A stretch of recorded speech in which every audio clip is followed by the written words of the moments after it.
ॐ सहनाववतु सहनौ भुनक्तु सह वीर्यङ्करवावहै तेजस्विनावधीतमस्तु मा विद्विषावहै। ॐ शान्ति शान्ति शान्तिः। हरिः ओम्। श्री गुरुभ्यो नमः। हरिः ओम्। गुरु पूर्णिमा अर्थात વ્યાસ પૂર્ણિમા અર્થાત સંન્યાસીઓના ચાતુર્માસના શુભારંભના આ પવિત્ર પ્રસંગે આપ સૌનું મનન પ્રાંગણમાં સ્વાગત છે. ગુરુ પૂર્ણિમા એટલે ગુરુ પ્રત્યેની કૃતજ્ઞતાની અભિવ્યક્તિની અણમોલ તક. ગુરુ પૂર્ણિમા એટલે ગુરુ ઋણ સ્વીકારના એકરાર કરવાનો અવસર, સેવા, સમર્પણ અને ભક્તિનો અહેસાસ કરાવનાર પ્રસંગ. માટે કબીરે કહ્યું, શિષ્ય દિયે ભી ગુરુ મિલે તો ભી સસ્તા જાન. અને એના માટે રંગવદૂત મહારાજ લખે છે, કાષ્ઠ થઈ પાવડી પાવની તુજ બનું, મૃદ બની કેશ કાળા પખાળું, દેહ બાળી બનું ભસ્મ ભીતિ હરા, અંગ પર જોધરે તું કૃપાળું. મૃગ થઈ વ્યાધથી દેહ વિંધાવું, અજીન થઈ બેસવા કામ લાગું, શ્વાન થઈ મંદિરે નિત્ય ચોકી કરું, દર્શ વિના આનંદ કાંઈ માંગું. આ દર્શન એટલે કોનું દર્શન? જેમની અભય દ્રષ્ટિ છે, જેવો અભય મૂર્તિ છે, સર્વમાં આત્મ સ્વરૂપે બિરાજમાન છે અને અદ્વૈતમાં પ્રતિષ્ઠિત છે, એવા આ અદ્વૈત નિષ્ઠાના પ્રતીક સમાન પાદુકા પૂજન દ્વારા આપણે ગુરુ પરંપરાને વંદન કરીશું કે જેથી શ્રેય પુરુષાર્થે પ્રયાણ કરી ચૂકેલા સૌ જિજ્ઞાસુજનો ઉપર ગુરુની અપરંપાર કૃપા અવિરત વરસતી રહે. આપણા સૌ વતી શ્રી જતીનભાઈ, કંચનબેન અને મનીષાબેન બોટાદરા પાદુકાનું પૂજન કરશે. ઓમ નમો બ્રહ્માદિભ્યઃ બ્રહ્મ વિદ્યા સંપ્રદાય કર્તૃભ્યઃ વંશર્ષિભ્યઃ મહદ્ભ્યઃ નમો ગુરુભ્યઃ. સર્વોપપ્લવરહિતઃ પ્રજ્ઞાનઘનં પ્રત્યગર્તઃ બ્રહ્મૈવાહમસ્મિ બ્રહ્મૈવાહમસ્મિ. ઓમ શાંતિ શાંતિ શાંતિ. ઓમ નારાયણં પદ્મભવં વસિષ્ઠં શક્તિં ચ તત્પુત્ર પરાશરં ચ વ્યાસં શુકં ગૌડપદં મહાન્તં ગોવિંદ યોગીન્દ્ર મથાસ્ય શિષ્યં શ્રી શંકરાચાર્ય મથાસ્ય પદ્મપાદં ચ હસ્તામલકં ચ શિષ્યં તંતોટકં વાર્તિકકારમન્યાન અસ્મદ્ગુરૂન સંતતમાનતોસ્મિ. ઓમ સદાશિવસમારંભાં શંકરાચાર્ય મધ્યમાં અસ્મદાચાર્ય પર્યંતાં વંદે ગુરુ પરંપરાં. શ્રુતિસ્મૃતિપુરાણાનાં આલયં કરુણાલયં નમામિ ભગવત્પાદં શંકરં લોકશંકરં. શંકરં શંકરાચાર્યં કેશવં બાદરાયણં સૂત્રભાષ્યકૃતૌ વંદે ભગવन्तૌ પુનઃ પુનઃ. ઈશ્વરો ગુરુરાત્મેતિ મૂર્તિભેદ વિભાગિને વ્યોમવદ્વ્યાપ્તદેહાય દક્ષિણામૂર્તયે નમઃ. અખંડમંડલાકારં વ્યાપ્तं येन ચરાચરં તત્પદં દર્શિतं येन તસ્મૈ શ્રી ગુરવે નમઃ. ત્વમેવ માતા ચ પિતા ત્વમેવ ત્વમેવ બંધુશ્ચ સખા ત્વમેવ ત્વમેવ વિદ્યા દ્રવિણં ત્વમેવ ત્વમેવ સર્વં મમ દેવ દેવ ત્વમેવ સર્વં मम देव देव शरीरं सुरूपं यथा वा कलत्रं यशश्चारुचित्रं धनं मेरुतुल्यं हरेरङ्घ्रिपद्मे मनश्चेन्न लग्नं ततः किं ततः किं ततः किं ततः किं कलत्रं धनं पुत्रपौत्रादि सर्वं गृहं बान्धवा सर्वमेतद्विजातं गुरोरङ्घ्रिपद्मे मनश्चेन्न लग्नं ततः किं ततः किं ततः किं ततः किम् ॐ अभयमूर्तये नमः ॐ अकिञ्चनाय नमः ॐ अपरिग्रहाय नमः ॐ अजाय नमः ॐ अज्ञानहरणाय नमः ॐ हरियज्ञाय नमः ॐ अनन्ताय नमः ॐ नित्यतृप्ताय नमः ॐ परब्रह्मणे नमः ॐ परतत्त्वप्रबोधकाय नमः ॐ साधुजनवत्सलाय नमः ॐ स्थितधिये नमः ॐ स्वतन्त्राय नमः ॐ क्षमाशीलाय नमः ॐ श्री सद्गुरुनाथ स्वामिने नमः। આપણા સૌ માટે એક આનંદની વાત છે. આ વર્ષે મનન સંસ્થા તેના પ્રાદુર્ભાવના 40 વર્ષ પૂરા કરે છે. આ પ્રસંગે તેના ઉદ્ભવના ઇતિહાસમાં મન ડોકિયું કરે એ સ્વાભાવિક છે. હિમાલયના ઉત્તમ શિખર ઉપર 9000 ફૂટની ઊંચાઈએ આવેલ શ્રી નારાયણ આશ્રમમાં બિરાજમાન તથા જીવનમાં સર્વોચ્ચ આસન બ્રહ્માનંદમાં નિમગ્ન હિમાલય પ્રેમી પરમ પૂજ્ય સ્વામીજીને સરિતાની સપાટી ઉપર ઉતારવા એટલે ગંગા અવતરણ જેવું ભગીરથ કાર્ય કહેવાય. આ ભગીરથ કાર્ય કરવાનું બીડું ઝડપી ઉદાત્ત અને ઉત્તમ સંકલ્પ કરી તેને પાર પાડવાનું અદ્ભુત અત્યંત કપરું કાર્ય સંપન્ન કરનાર છે મનન સંસ્થાના સ્થાપક ટ્રસ્ટી સહૃદય શુભેચ્છક શ્રી દિનેશભાઈ પંડ્યા. ભગીરથે પિતૃઓનો ઉદ્ધાર કરવા ગંગા અવતરણ કર્યું ત્યારે શ્રી દિનેશભાઈએ આપણા જેવા મુમુક્ષુ જિજ્ઞાસુઓના કલ્યાણમાં નિમિત્ત બની શ્રી સ્વામીજીના હૃદયમાં બિરાજેલ જ્ઞાન ગંગાનું વહન કરવાના કાર્ય માટે મનનરૂપી ઓવારાણું નિર્માણ કર્યું છે. મને મારું ભૂતકાળ યાદ આવે છે. 15 વર્ષની ઉંમર, નાની તરુણ અવસ્થા કહેવાય, અને લક્ષ્ય બ્રહ્મજ્ઞાનની પ્રાપ્તિ.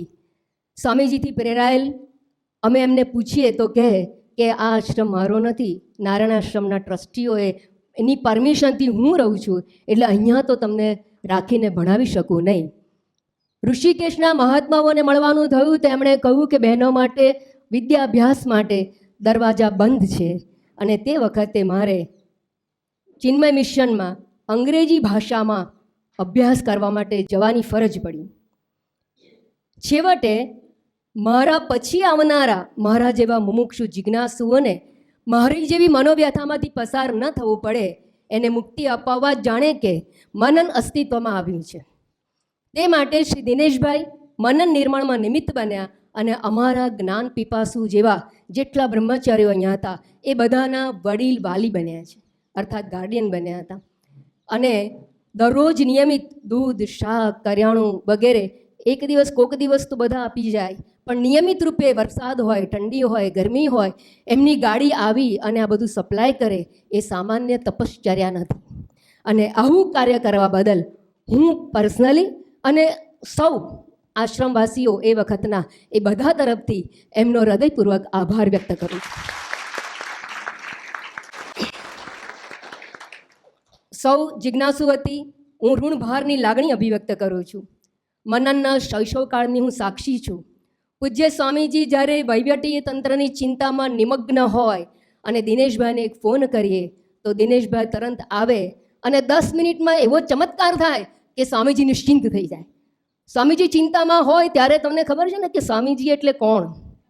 અને એ પણ જ્યારે ટેન્શનમાં હોય અને ત્યારે જે વહીવટ ચલાવવાનું, સંસ્થા ચલાવવાનું એક બહાર હોય, જે એમની ઈચ્છાથી અલગ વસ્તુ હતી, અને એ વખતે જ્યારે દિનેશભાઈ આવે ને જાણે કે ઠંડો વરસાદ વરસાવી ગયા હોય એમ સ્વામીજી થોડી વારમાં પ્રફુલ્લિત થઈ જતા, એની હું ઘણીવાર સાક્ષી બની છું.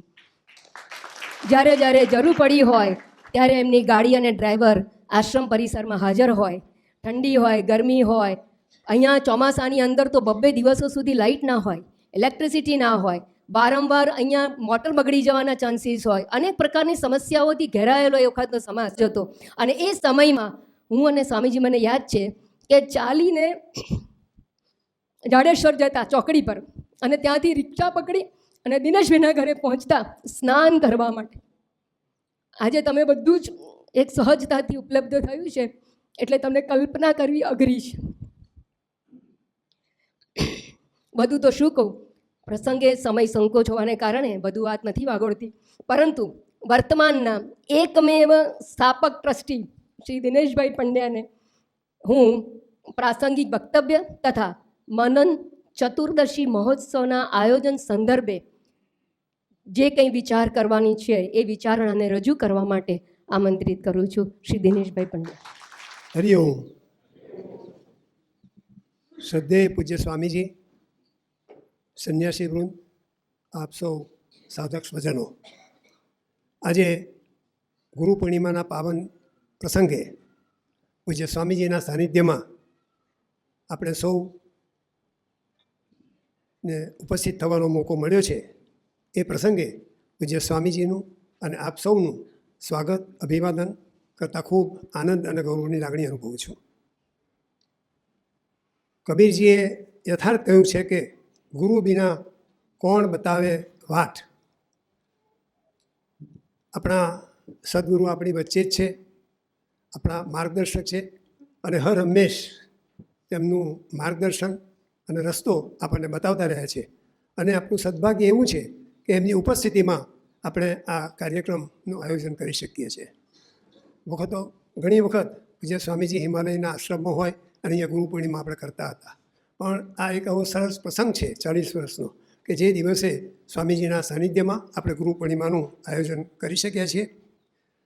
માતાજીએ કહ્યું તે પ્રમાણે પૂજ્ય સ્વામીજી વર્ષો સુધી હિમાલયની ગોદમાં રહ્યા.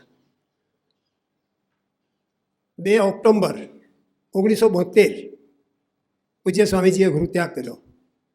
1930માં ગાંધીજીએ અમદાવાદ છોડ્યો સાબરમતીના સંતે. ગાંધીજીએ એવા નિર્ધાર સાથે અમદાવાદ સાબરમતીનો તટ છોડ્યો હતો કે હું કાગડા કૂતરાના મોતે મરીશ, પણ સ્વરાજ લીધા વિના અહીંયા પાછો પગ નહીં મૂકું. સ્વામીજીએ પણ એવો દ્રઢ નિર્ધાર કર્યો કે આત્મજ્ઞાન પ્રાપ્તિ કર્યા સિવાય હું અમદાવાદમાં પાછો આવીશ નહીં. ખરેખર આપણા સૌ માટે આ પ્રેરણારૂપ છે. અને એવા પૂજ્ય સ્વામીજીના ચરણોમાં કોટી કોટી વંદન સાથે હું મારી વાત કરું તો મનન વિશે આપ સૌ જાણો છો. મનનની સ્થાપના સ્વામીજીની બિલકુલ ત્યાંથી આવવાની ઈચ્છા ન હતી. માતાજીએ કીધું તે પ્રમાણે અમારા સૌની લાગણી એવી રહી કે સ્વામીજી ગુજરાતમાં આવે, ગુજરાતની પ્રજાને, ગુજરાતના સાધકોને એમના જ્ઞાન અને એનો લાભ મળે. અને એટલા માટે જ્યારે જ્યારે આવે ત્યારે એમને અમે વિનંતી કરતા હતા. મારું સદભાગ્ય એવું છે કે પૂજ્ય સ્વામીજીના દાદા શ્રી કેશુ કાકા અમારા જ્ઞાન સાધના આશ્રમમાં નિવાસ કરતા હતા. એમના ટ્રસ્ટી હતા જ્ઞાન સાધના આશ્રમના, સ્વયંજ્યોતિ તીર્થ હતા. અને ત્યાં પૂર્વાશ્રમમાં પણ સ્વામીજી મળવા આવતા હતા. એટલે થોડોક નાતો એ રીતે એમની સાથે જોડાયેલો હતો. અને જ્યારે એમણે ગૃહત્યાગ કર્યો ત્યાર પછી બ્રહ્મચારી દીક્ષા લીધી. અને વખતો વખત જ્યારે જ્યારે એમને મળવાનું થાય ત્યારે મને એમ થાય કે સ્વામીજી અહીંયા આવીને નિવાસ કરે તો ખૂબ સારું. અંતે કોઈ ધન્ય ઘડીએ 1983-84ના વર્ષમાં સ્વામીજી પાસે આ પ્રસ્તાવ મૂક્યો. આનાકાની કરતાં એમણે સ્વીકાર્યો. એનો અમને સૌને ખૂબ આનંદ અને ગૌરવ છે કે પૂજ્ય સ્વામીજી જો અહીં આવ્યા ન હોત તો જે જ્ઞાન ગંગા વહી અને સ્વામીજીએ એમના જેવા જ સામર્થ્યવાન શિષ્યો તૈયાર કર્યા, અંતે પાછી યોજના કરી અને એ યોજનાના ફળ સ્વરૂપે આજે આપણે જોઈ શકીએ છીએ કે પૂજ્ય માતાજી, પૂજ્ય નિજાનંદજી, શ્રદ્ધાનંદજી, અખિલાનંદજી અને અભયાનંદજી અને એવા અનેક શિષ્યો આજે એમણે આપણને સમાજને ચરણે ધર્યા છે એનું ઋણ સમાજ કદી પણ પૂર્ણ કરી શકે એમ નથી. પણ એવા સદગુરુના ચરણોમાં વંદન સાથે આપણે આ મનનની જે વિકાસ યાત્રા છે એના શ્રેયના જો કોઈ અધિકારી હોય તે પૂજ્ય સ્વામીજી જ છે. એમની કલ્પનાનું, એમના સ્વપ્નનું આ સ્થાન આપણા સૌ માટે પ્રેરણારૂપ બન્યું છે. એનું સ્થૂળ સ્વરૂપ દર્શનીય છે જ, પણ અહીંયા જે કાર્ય થયું છે યુગ કાર્ય, એ બહુ જ ભગીરથ કાર્ય થયું છે. સ્વામીજીએ નિવાસ દરમિયાન આપણે જવું જાણીએ તે પ્રમાણે અરબ્ય એવા ગ્રંથો ગુજરાતી પ્રજાને ચરણે ગુજરાતી ભાષામાં ધર્યા છે અને એ યુગ કાર્ય છે મિત્રો. અને એવું યુગ કાર્ય જે થયું છે એ આપણા સૌને માટે, આપણી ભાવિ પેઢીને માટે ખૂબ પ્રેરણારૂપ રહેશે અને પ્રેરક પણ બનશે. મનનના વિકાસ અને સંવર્ધનની અનેકવિધ પ્રવૃત્તિઓ આપણે કરતા રહ્યા છીએ. જ્યારે જ્યારે જરૂર જણાય ત્યારે આપણે શિબિરો, જ્ઞાનયજ્ઞોના માધ્યમથી પૂજ્ય સ્વામીજીનો સંદેશો સમાજ સુધી પહોંચાડવાનો પ્રયત્ન પણ થઈ રહ્યો છે. સ્વામીજીએ જે એમના સામર્થ્ય શિષ્યો તૈયાર કર્યા છે એમના માધ્યમથી પણ સ્વામીજીનો સંદેશો અને સનાતન ધર્મની જે પ્રચાર પ્રસાર છે એનું સુપેરે કાર્ય થઈ રહ્યું છે. સનાતન ધર્મના પ્રચાર પ્રસાર માટેનું આપણું આ સ્થાન છે. અહીંયા શંકરાચાર્યજી પણ પધારી ગયા, એમને પણ આ સ્થાન જોઈને ખૂબ આનંદ વ્યક્ત કર્યો હતો. અને એ રીતે આપણું આ કાર્ય પૂજ્ય સ્વામીજીએ જે આત્મસાત કર્યું છે એ અને તેઓની જે અનુભૂતિ છે અને વેદાંતના ઉપનિષદોના ગૂઢ રહસ્યોને ઘટસ્ફોટ કરતા જ્ઞાનયજ્ઞો, શિબિરો અને ગ્રંથ પ્રકાશનનું કાર્ય નિયમિત રીતે ચાલતું રહ્યું છે. અધ્યયન વર્ગો પણ ચાલે છે. અધ્યયન વર્ગના માધ્યમથી પણ આ પ્રવૃત્તિનો ખૂબ વિકાસ થઈ રહ્યો છે. આપણે એ રીતે જાણીએ તે રીતે કે મનનની સુવાસ ચોપેર પ્રસરેલી છે.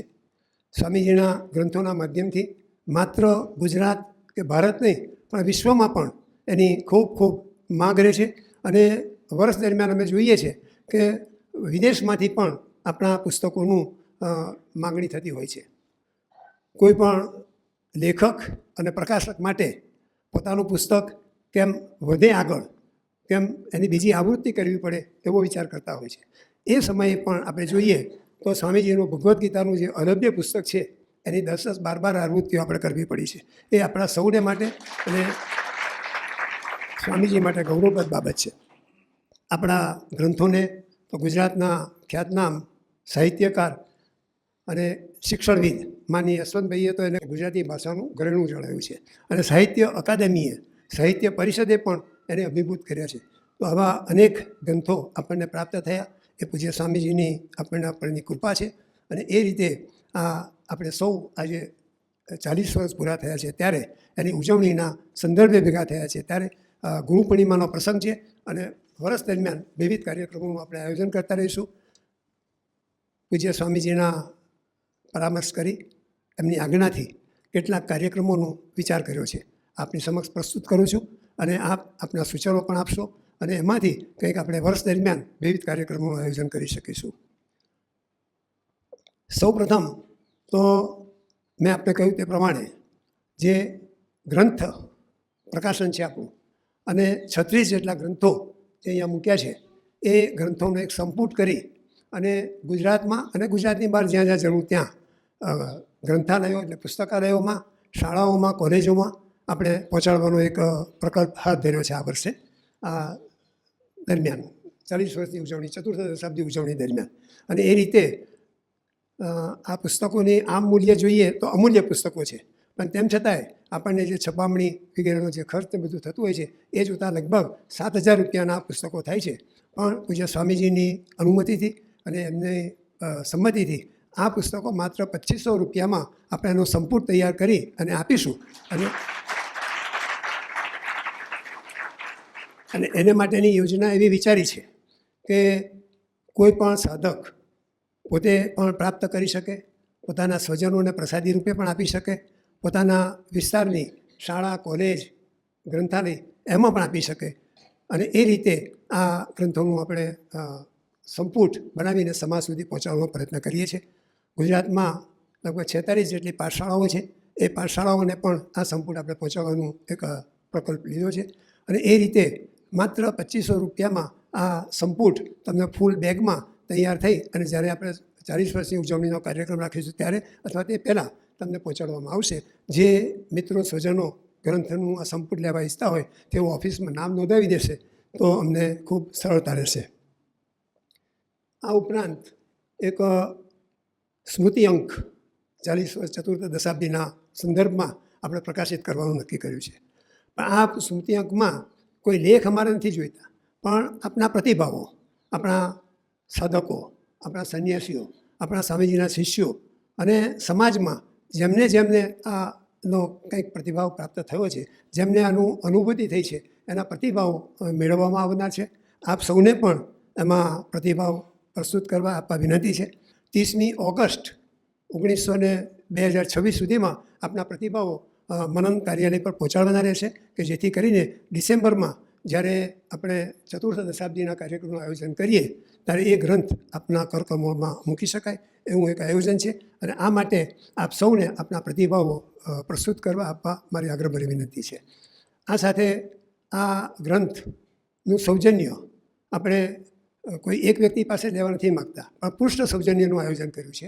એટલે એ પૃષ્ઠ સૌજન્ય જે લોકો આપવા ઈચ્છતા હોય એ પણ પોતાના નામ નોંધાવશે તો એની પણ એને માહિતી અહીંયાથી પૂરી પાડવામાં આવશે. આમ આ 2 પ્રકલ્પ આપણે લીધા છે.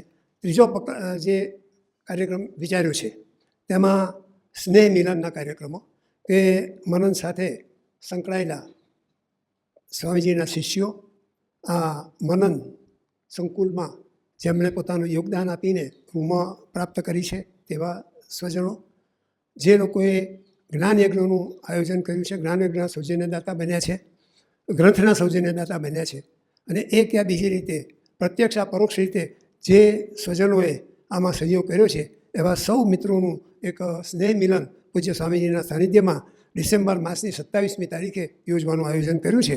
આપ સૌને તારીખ નોંધી લેવા વિનંતી છે. વિગતવાર કાર્યક્રમ માહિતી આપને પૂરી પાડવામાં આવશે.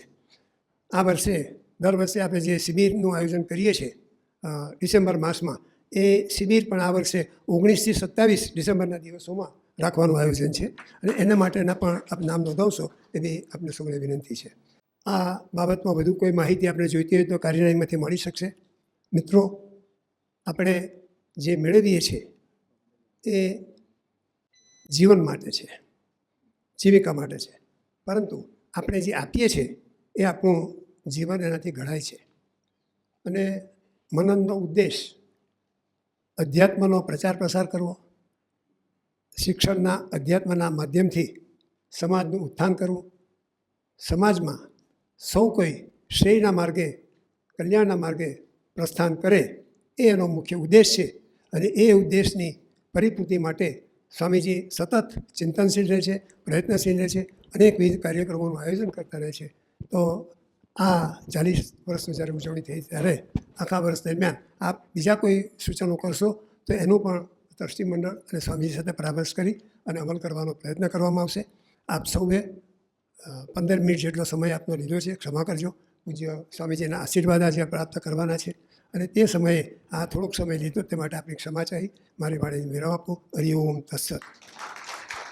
હરિઓમ. મનનના સ્થાપક ટ્રસ્ટી શ્રી દિનેશભાઈએ ખૂબ લંબાણપૂર્વક સ્વસ્થતાથી આપ સૌને ગળે ઉતરે એવી રીતે મનનની વિકાસ ગાથાનો એક પરિચય આપને આપ્યો. મારે એ કહેવાનું છે, જો દિનેશભાઈ ન હોત તો કદાચ નર્મદા કિનારે મારું પ્રસ્થાન થયું ન હોત અને આપ સૌનું ભેટો ભગવાને મને ન કરાવ્યો. અત્યારે હું જે વાત કરું છું ને એ હું વાત કરતો નથી, તમારી હાજરીનો પ્રતાપ છે. તમે હાજર ના હો તો હું બોલું કોની પાસે? મારી અવ્યક્ત વાણીની અભિવ્યક્તિ થાય કઈ રીતે? મારી વાણીની અભિવ્યક્તિ કરાવવા માટે પરમાત્માએ દિનેશભાઈને ભરૂચ મોકલ્યા અને એમને ભરૂચ મોકલ્યા એટલે મને એમને માતાજી કહ્યું જેમ ગંગા અવતરણ થાય એમ મને હિમાલયથી નીચે ઉતારી અને આ એક ભગીરથ કાર્ય એમણે પૂરું પાડ્યું છે. એમાં જેટલો યશ એમને મળે એટલો ઓછો છે અને જેટલા આપણે એમના ગુણગાન ગાઈએ એટલો ઓછો છે. એ ના હોત તો હું આવી શક્યો ના હોત. ગુરુ પૂર્ણિમાનો પાવન પ્રસંગ એટલે શિષ્યના જીવનનો એક અમૂલ્ય ઉત્સવ. ગુરુ શબ્દ મનમાં આવતાની સાથે એક પ્રશ્ન જાગ્યો, ગુરુ કોણ? ગુરુ કોઈ વ્યક્તિ તો હોઈ જ ન શકે, કારણ કે ગુરુ એ સાપેક્ષ શબ્દ છે.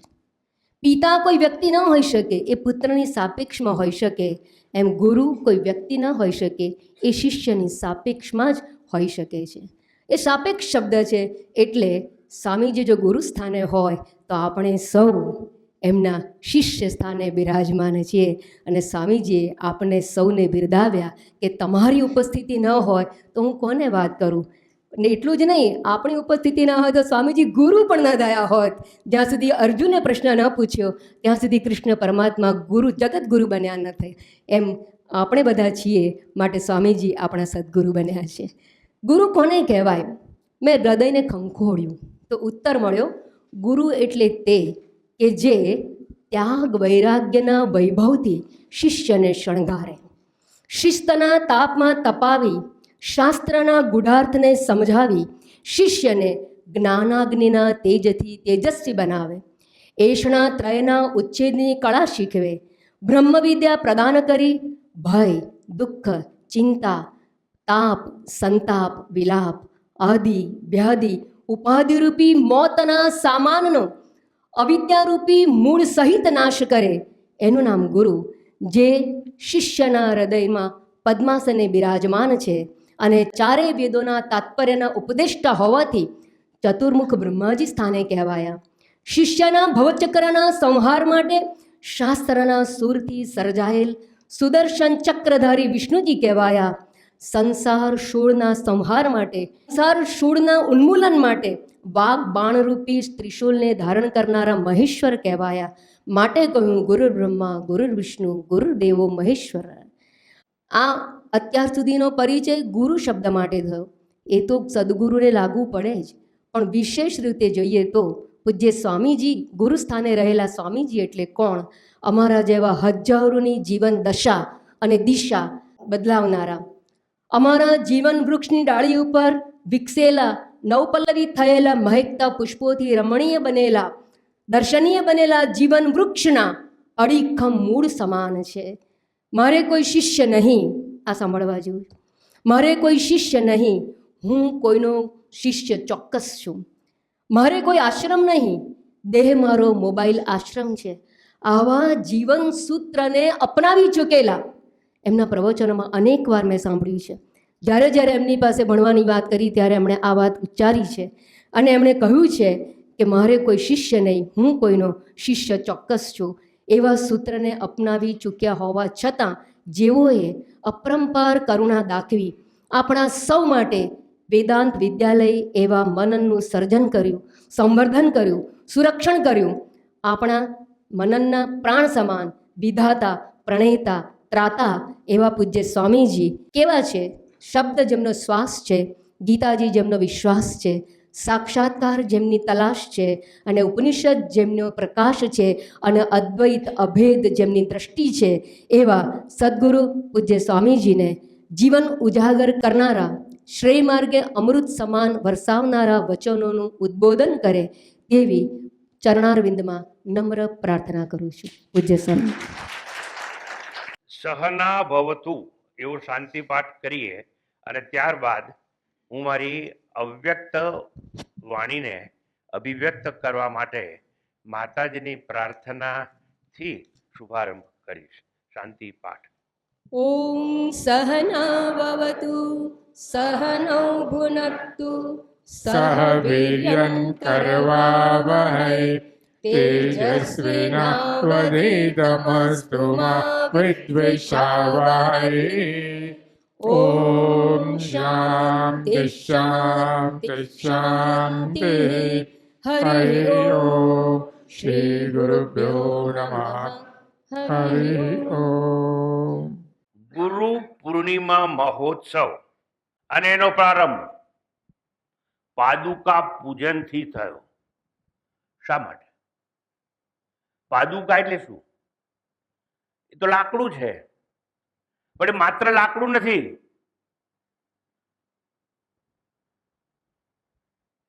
એ પગરખા નથી, પાદત્રાણ કદાપી નહીં, પરંતુ એ તો પ્રતીક છે. અને પ્રતીક એટલે શું? પ્રતીક એટલે જે મહાન વિભૂતિને દર્શાવે તે પ્રતીક એ પરમાત્મા સાથે જોડાયેલ છે એટલું જ નહીં, પરમાત્મા પોતે છે. આશ્રમની અંદર જેટલી જેટલી મૂર્તિઓ છે, મૂર્તિને શું કહેવાય? પ્રતીક.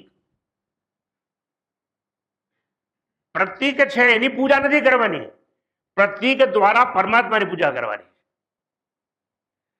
તો શિવલિંગ છે એ મંદિરમાં, એ પ્રતીક કહેવાય અને પ્રતીક દ્વારા પરમાત્માની પૂજા કરવામાં આવે છે. પ્રતીક ન કહેવું હોય તો મૂર્તિ કહેવાય અને મૂર્તિ દ્વારા અમૂર્તની પૂજા કરવાની છે. અને મૂર્તિ એવો શબ્દ ના વાપરવો હોય તો પ્રતિમા કહેવાય અને પ્રતિમા દ્વારા પરમાત્માની પૂજા કરવાની છે. એ પ્રમાણે પાદુકા એક પ્રતીક છે અને પ્રતીક દ્વારા પરમાત્માનું પૂજન આપ સૌએ કર્યું.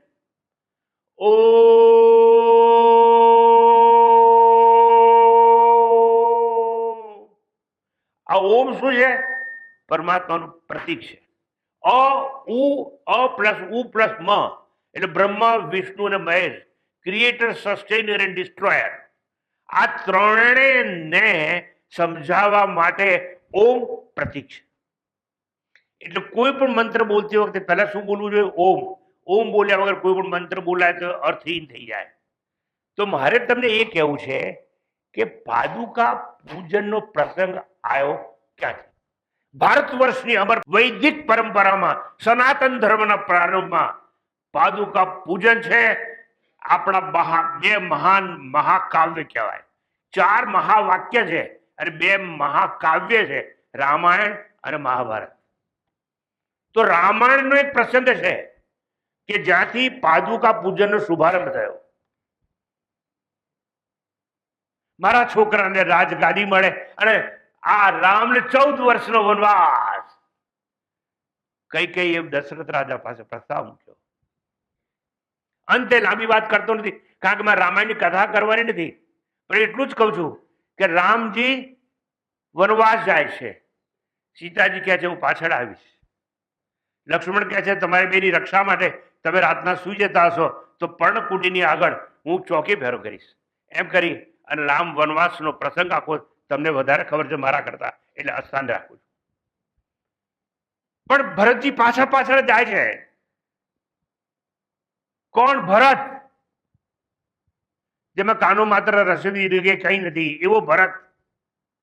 અને પાછળ જઈ અને કહે છે હે રામજી પાછા ફરો, મેં રાજ્ય નથી માંગ્યું. મારી માતાએ કહ્યું છે કે તમને 14 વર્ષનો વનવાસ, મેં નથી કહ્યું. મને માફ કરો, મને ક્ષમા કરો. લાંબી વાત મારે નથી કરવી એટલે કથાકાર હું નથી, એટલે કથા કરતો નથી. પણ વશિષ્ઠજી વચ્ચે આવે છે. હે ભરત, રામ તો અવતારી પુરુષ છે, આ રામ માણસ નથી. દશરથની ગાદી પર બેસનાર કદાપી નહીં. કૌશલ્યાનો પુત્ર તો છે જ નહીં.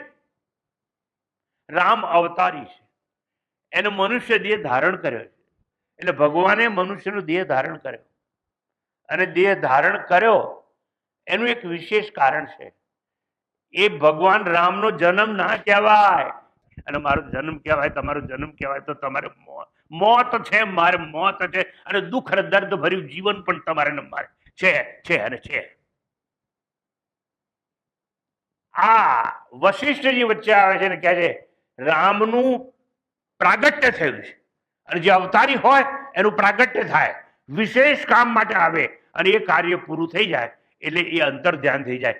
મરે ના, પણ તમને સમજાવવા માટે દ્વારકા પાસે ભાલકા તીર્થ છે અને ત્યાં ભીલ તીર મારે છે અને એવું આપણને કથામાં કહેવામાં આવે. એવી રીતે રામનો જન્મ થયો એના માટે કથાનક પાછું.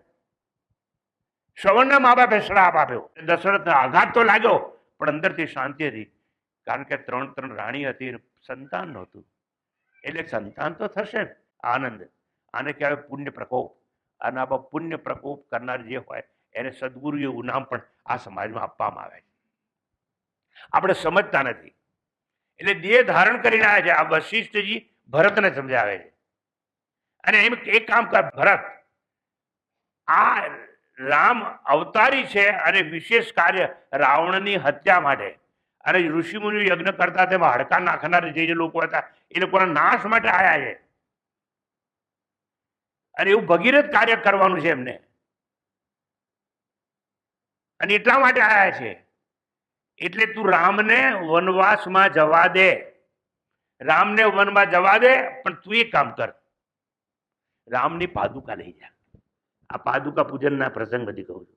રામની પાદુકા લઈ જા અયોધ્યા.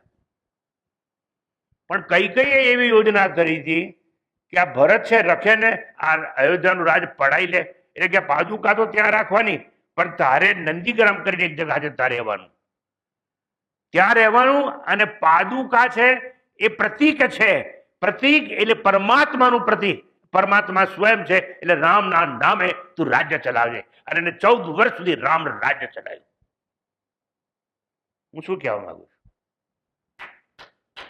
શું કહેવા માંગુ છું? મેં તાળી પાડી એટલે શાંત રહીને સાંભળો. એમ શિક્ષક બોલતો નથી, પણ આમ આંગળી કરી પ્રતીક છે, સિગ્નલ પ્રતીક છે કે ગાડી ઉભી રહે. ઓમ પ્રતીક છે, મૂર્તિ પ્રતીક છે. એટલે તમે જેટલી યાત્રા કરવા જાઓ છો મંદિરોમાં અને મોટા મોટા ચારધામની યાત્રા કરી આવો છો, એ પ્રતીકના દર્શન કરો છો. પણ પ્રતીકમાં પરમાત્મા જોઈ શકે એ સદગુરુની કૃપા છે. પ્રતીક દ્વારા જ પરમાત્માને પહોંચાય. એવી રીતે પાદુકા છે ને, એ પાદુકા લાકડાની પાદત્રાણનું પૂજન નથી, પણ ભરતે જે પાદુકા લીધી એ રામનું પૂજન છે. રામ અવતારી છે, રામ ઈશ્વર છે. એવી રીતે આ પાદુકા પૂજનનો તત્વાર્થ તમારે દરેકે સમજવો જોઈએ. અને જો શાસ્ત્રોનું ઉપનિષદો એવું કહેતા હોય કે ઈશ્વર આત્મા અને ગુરુ એક જ છે, એમાં કોઈ ભેદ નથી, એવું જો ઉપનિષદો ગાન કર્યું હોય તો પાદુકા પૂજન છે એ કોનું પૂજન કહેવાય? ઈશ્વરનું પૂજન કહેવાય. અને ઈશ્વર કોણ છે? આત્મા છે. આત્માએ જયારે નક્કી કર્યું સર્જન કરવું છે ત્યારે માયાનો સહારો લેવામાં આવ્યો અને માયા દ્વારા સર્જન કરવામાં આવ્યું. એટલે ઈશ્વર અભિન્ન નિમિત્તો ઉપાદાન કારક છે. એટલે ઈશ્વર કહો, આત્મા કહો કે ગુરુ કહો, એકનું એક છે. મારે એટલું સમજાવવું છે, આ પાદુકા પૂજન નથી, ઈશ્વર પૂજન છે. ઈશ્વર પૂજન નહીં, આત્મ પૂજન છે. આવી રીતે દેહે પ્રગટ થઈ ઈશ્વર આવે, ભગવાન આવે, અવતારી કહેવાય અને આપણે એનું પૂજન કરીએ. શા માટે? એટલે ગુરુ પૂજન કરીએ, પાદુકાને પ્રતીક બનાવી. શા માટે? જ્ઞાનાગ્નિ પ્રગટાવવા માટે. હવે તમને યાદ ના આવે તો યાદ કરાવી દઉં. તમે જ્ઞાનાગ્નિ પ્રગટાવવા માટે આવ્યા છો, બેઠા છો. અને જો તમે જ્ઞાનાગ્નિ નહીં પ્રગટાવી શકો તો જીવન વ્યર્થ અને નકામું છે. જ્ઞાનાગ્નિ સર્વ કર્માણી ભસ્મસાત કુરુતે તથા. તમારા પુણ્ય અને પાપ એ બંનેનો નાશ કરવા માટે, બંનેને ભસ્મ કરવા માટે આ પ્રસંગ છે પાદુકા પૂજનનો અને ગુરુ પૂર્ણિમાના મહોત્સવનો. આ ગુરુ પૂર્ણિમાનો મહોત્સવ એટલે શું? શા માટે ગુરુ પૂર્ણિમાનું આપણે પૂજન કરવું જોઈએ? તો અહીંયા આપણે સમજવાનો થોડોક પ્રયત્ન કરીશું. પાદુકા પૂજન મેં કહ્યું તેમ એ પ્રતીક છે શ્રી રામનું. જે મૂર્તિ પરમાત્માનું પ્રતીક છે. મૂર્તિની પ્રાણ પ્રતિષ્ઠા થાય છે. ખબર? એમને કોઈ પથ્થરો ના મૂકી દેવાય. શિવલિંગ રાજસ્થાનથી વેચાતું લાવો ને પછી પ્રાણ પ્રતિષ્ઠા થાય. એમ લાકડાની પાદુકા મૂકો ને એમાં ગુરુનો પ્રાણ પુરાય તો ગુરુ પૂજન કહેવાય ને, પાદુકા પૂજન નહીં. પણ પાદુકા દ્વારા સદગુરુનું પૂજન થતું હોય છે અને પાદુકા સદગુરુની પહેરેલી હોવી જોઈએ.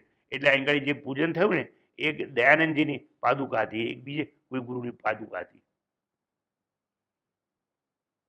એટલે પ્રતીક દ્વારા પરમાત્માને પહોંચવાનો એક પ્રસંગ આપણે સાંભળ્યો છે. પાદુકા ગુરુની, તેમાં સદગુરુની પ્રાણ પ્રતિષ્ઠા છે. તેમ ગુરુની પાદુકા સદગુરુનું જીવંત પ્રતીક છે.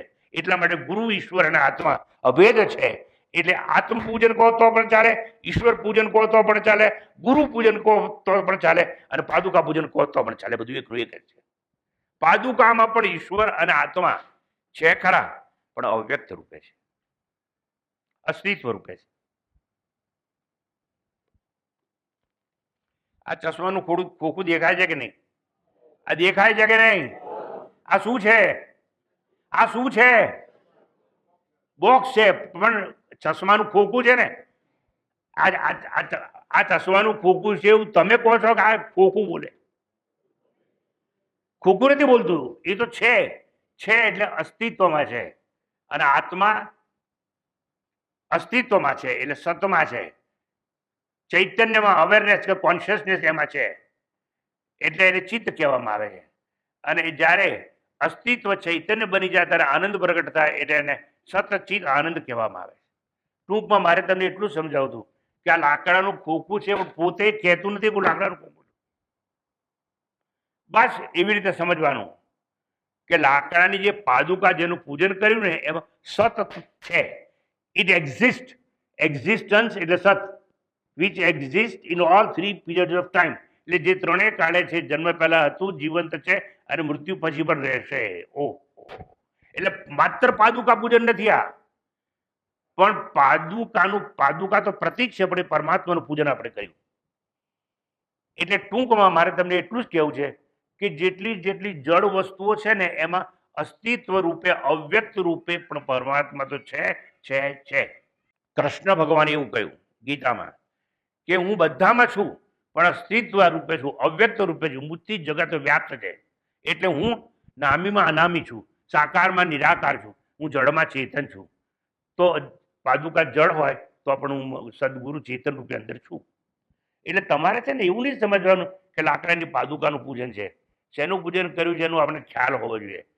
એક વસ્તુ કહું, જે મૂર્તિ કોઈ પણ મંદિરની હોય એ તો જળ છે કે મૂર્ત છે? એ મૂર્ત છે એટલે દ્રષ્ટ છે, દેખાય તેવી છે. પણ એ જે લિંગ હોય એની અંદર અદ્રશ્ય અને અવ્યક્ત હોય એ પરમાત્મા છે, માટે એની પૂજા કરવામાં આવે. ઇલેક્ટ્રિકનો બલ્બનો ગોળો હોય, એ ગોળો મહત્વનો નથી, મહત્વનું તો વીજળી છે. પણ વીજળી આંખે દેખાતી નથી, અવ્યક્ત છે. પણ અવ્યક્ત વીજળી, ટંગસ્ટન વાયર, શૂન્યવકાશ અને કાચનો ગોળો એના દ્વારા એ અભિવ્યક્ત થાય છે. એમ આત્મા અને ઈશ્વર છે એ પાદુકા દ્વારા અભિવ્યક્ત થાય. અને એટલા માટે પાદુકા પૂજનનું મહત્વ છે. વૃક્ષમાં આ સામે દેખાય છે, વૃક્ષ દેખાય છે કે નહીં? વૃક્ષ દેખાય છે, વ્યક્ત છે, એને મૂળિયા દેખાય છે? નહીં. આંબો થયા પછી ઝાડ દેખાશે પણ બોટલી દેખાશે નહીં. પણ બોટલી કે બીજ એ વૃક્ષની અંદર રોમે રોમમાં છે. એમ કૃષ્ણ પરમાત્મા કહે છે આખા જગતમાં હું છું, હું ક્યાંય નથી એવું નહીં. મયા તતમિદમ સર્વમ, જગત અવ્યક્ત મૂર્તિના, અવ્યક્ત રૂપે બધામાં છું, કોઈમાં નથી એવું નહીં. અવ્યક્ત રૂપે અદ્રશ્ય મુજથી જ સમગ્ર જગત વ્યાપેલું છે. એટલે પાદુકા પૂજન એટલે ગુરુ પૂજન, પાદુકા પૂજન એટલે ઈશ્વર પૂજન, પાદુકા પૂજન એટલે આત્મ પૂજન. ભરતે પાદુકાના નામે 14 વર્ષ રાજ ચલે, રામ રાજ્ય જેને કહેવાય. મારે તમને એટલું જ સમજાવવું છે કે પાદુકા પૂજન નો પ્રારંભ થયો ક્યાંથી? એટલા માટે ઈશ્વર પૂજન, આત્મ પૂજન, પરમાત્મા પૂજન છે. એટલા માટે ગુરુ પૂજન પણ કહેવાય. ગુરુનો મહિમા અને મહોત્સવ ગાવાનો પ્રસંગ છે. અને એવો પ્રસંગ છે એટલા માટે તો એવી રીતે ગવાયું કહેવાયું, એની સ્તુતિ કરવામાં આવે. ગુરુની સ્તુતિ છે, એનો મહિમા છે, એનો અર્થવાદ છે. એટલા માટે અર્થવાદ અને સ્તુતિ કરતા કરતા, પ્રશંસા કરતા કરતા એવું કહેવાય, ગુરુ ગોવિંદ દોનો ખડે કાકે લાગુ પાય, બલિહારી ગુરુદેવ કી ગોવિંદ દિયો બતાય. ગુરુ ને ગોવિંદ, ગોવિંદ એટલે શું? ગો એટલે ઇન્દ્રિયો અને વિંદ એટલે ઇન્દ્રિયોનો જે પ્રકાશક છે તે, ઇન્દ્રિયોને જે ચેતના આપે છે તે. ઇન્દ્રિયો તો બધાને છે પણ એનો પ્રકાશક છે એ ગોવિંદ કહેવાય. આંખ, નાક, કાન મળદાને પણ છે, પણ મળદું જોતું નથી, આંખ છે તોય. મળદું સાંભળતું નથી, કાન છે તોય. મળદું સૂંઘતું નથી, નાક છે તોય. કેમ કે એનામાં એ તો ગો કહેવાય. ગો એટલે ઇન્દ્રિયો, પણ એને ચેતના, કોન્શિયસનેસ, અવેરનેસ, ચૈતન્ય પ્રદાન કરનાર છે એ આત્મા છે. એટલે એ આત્મા છે એ ગોવિંદ છે. એટલે આ ગોવિંદના દર્શન કરાવે કોણ? સદગુરુ હોય તે. ભલે હારી ગુરુદેવ કી ગોવિંદ દિયો બતાય. એટલે સદગુરુ છે એ જ આપણને ગોવિંદના, ઈશ્વરના, આત્માના કે આત્મદર્શન કે સાક્ષાત્કાર કરાવી શકે, બીજું કોઈ કરાવી શકે નહીં. ઈશ્વર દર્શન કે સાક્ષાત્કાર માત્ર ગુરુ કરાવી શકે. આ વાત આવી ક્યાંથી? પંજાબમાં રાજા રણજીતસિંહ થઈ ગયા. અરે રણજીતસિંહના ગુરુ હતા ગુરુ ગોવિંદસિંહ, અને એમને શરીર છોડતા પહેલા એવું કહ્યું કે કોઈ દિવસ મારું મંદિર બનાવશો નહીં, મારા નામે ગુરુદ્વારા કરશો નહીં, મારા નામે કોઈ પણ કબર કરશો નહીં, મારા નામથી કશું ઊભું કરશો નહીં. જે એવું કરશે એનો વંશ વેલો ખરાબ થઈ જશે, એના વંશમાં કોઈ બચશે નહીં. આવી વાત કહી છતાં આ રાજા રણજીતસિંહ હતા, એના મનમાં વિચાર આવ્યો, ભલે મારું નખો જ જાય અને ભલે એમ કે મારી ભાવિ પ્રજા રહે કે ના રહે, મારા ગુરુનું નામ રહેવું જોઈએ. એમ કરી અને ગુરુ ગોવિંદસિંહના નામે આ સુવર્ણ મંદિર આજે પણ પ્રખ્યાત છે પંજાબની અંદર. એને શું કર્યું? મારું ગુરુનું નામ અમર રહેવું જોઈએ. આ ગુરુ માટે આટલી શ્રદ્ધા કેમ? ઈશ્વરો ગુરુરાત્મેથી ભેદત્રય વિવર્જિતે. આ ઉપનિષદો કહ્યું ઈશ્વર અને ગુરુમાં ભેદ નથી. આત્મા જ માયાની ઉપાધિથી ઈશ્વર કહેવાય છે અને માયા ઉપાદાન કારણ છે. આના માટે અવધૂતજીએ સુંદર કહ્યું, ઈશ્વર ગુરુમાં ભેદ લગાર, ના માને તે સમજે સાર. અને માતાજીએ સંસ્કૃતમાં કોટ કર્યું પણ એ તમને સમજાય નહીં એવું હતું. ગુરુ માટેની ઉદાત્ત ભાવના સદગુરુના મોડે જો સાંભળ્યું હોય તો બહુ જ ઉદાત્ત ભાવના છે. અને એમ કે છે, કાષ્ટ થઈ પાવડી પાવની તુજ બનવું. હે ગુરુદેવ, હું લાકડું બની અને તારા પગની ખડાવું એટલે આ પાદત્રણ એટલે આ પાવડી. કાષ્ટ થઈ પાવડી પાવની તુજ બનવું, આવું બનવા તૈયાર છું, હું લાકડું બનવા તૈયાર છું. કોણ કહે છે? ગુરુને કહે છે. મૃદ બની કેશ કાળા પખાડું. જ્યારે સાબુની શોધ થઈ નથી ત્યારે એક મુલતાની માટી આવતી હતી, એનાથી માથું ચોડી લોકો નાતા હતા. મૃદ બની કેશ કાળા પખાડું, દેહ બાળી બનું ભસ્મ ભીતી હરા. આ દેહને બાળવા તૈયાર છું, ભસ્મ કરવા તૈયાર છું. હે ગુરુદેવ, તું તારા કપાળ પર ભસ્મ લગાવે અને 3 વાર ભસ્મના લીટા કરે તો હું ભસ્મ થવા તૈયાર છું. શું વાળીને? દેહ બાળીને. કોણ કહે છે? અવધૂતજી કહે છે. કોના માટે? પોતાના સદગુરુ માટે. દેહ બાળી બનું ભસ્મ ભીતી હરા, અંગ પર જો ધરે તું કૃપાળું. મૃગ થઈ દેહ વિધાવવા, હું હરણ બનવા તૈયાર છું અને કોઈ શિકારી પાસે શિકાર બનવા તૈયાર છું. તું મારી હત્યા કરે તો પણ હું તૈયાર છું. જો હરણનું ચામડું નું આસન બનાવી અને તું બેસે તો. એટલે અહીંયા એવું કે મૃગ થઈ દેહ વિધાવવા, અજીને થઈ બેસવા કામ લાગુ.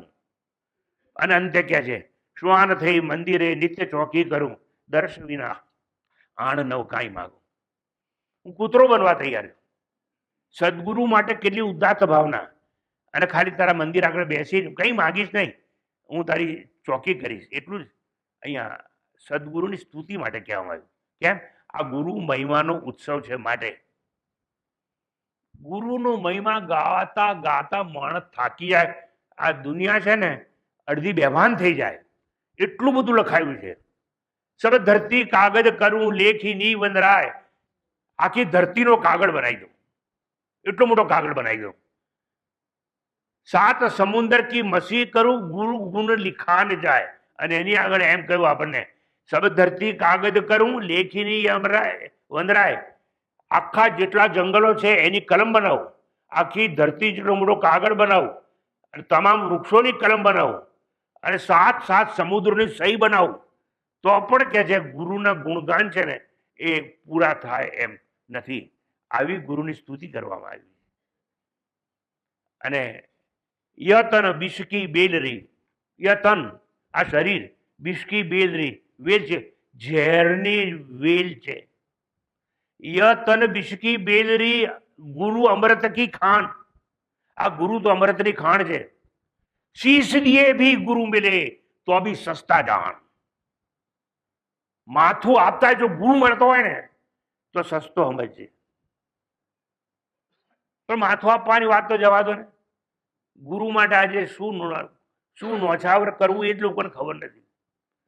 પોતાના સ્વાર્થ માટે બધું ત્યજવા તૈયાર છે, પણ ગુરુ માટે કોઈ વસ્તુ ત્યજવા તૈયાર નથી. ત્યારે અહીં કહ્યું, યતન બિસ્કી બેલદરી ગુરુ અમૃત કે ખાન, शीश दिए भी गुरु मिले तो भी सस्ता जान। 3 लोक नवखंड में गुरु से बड़ा ना कोई। 3 लोक, स्वर्ग, पाताल और पृथ्वी, 3 लोक नवखंड में गुरु से बड़ा न कोई।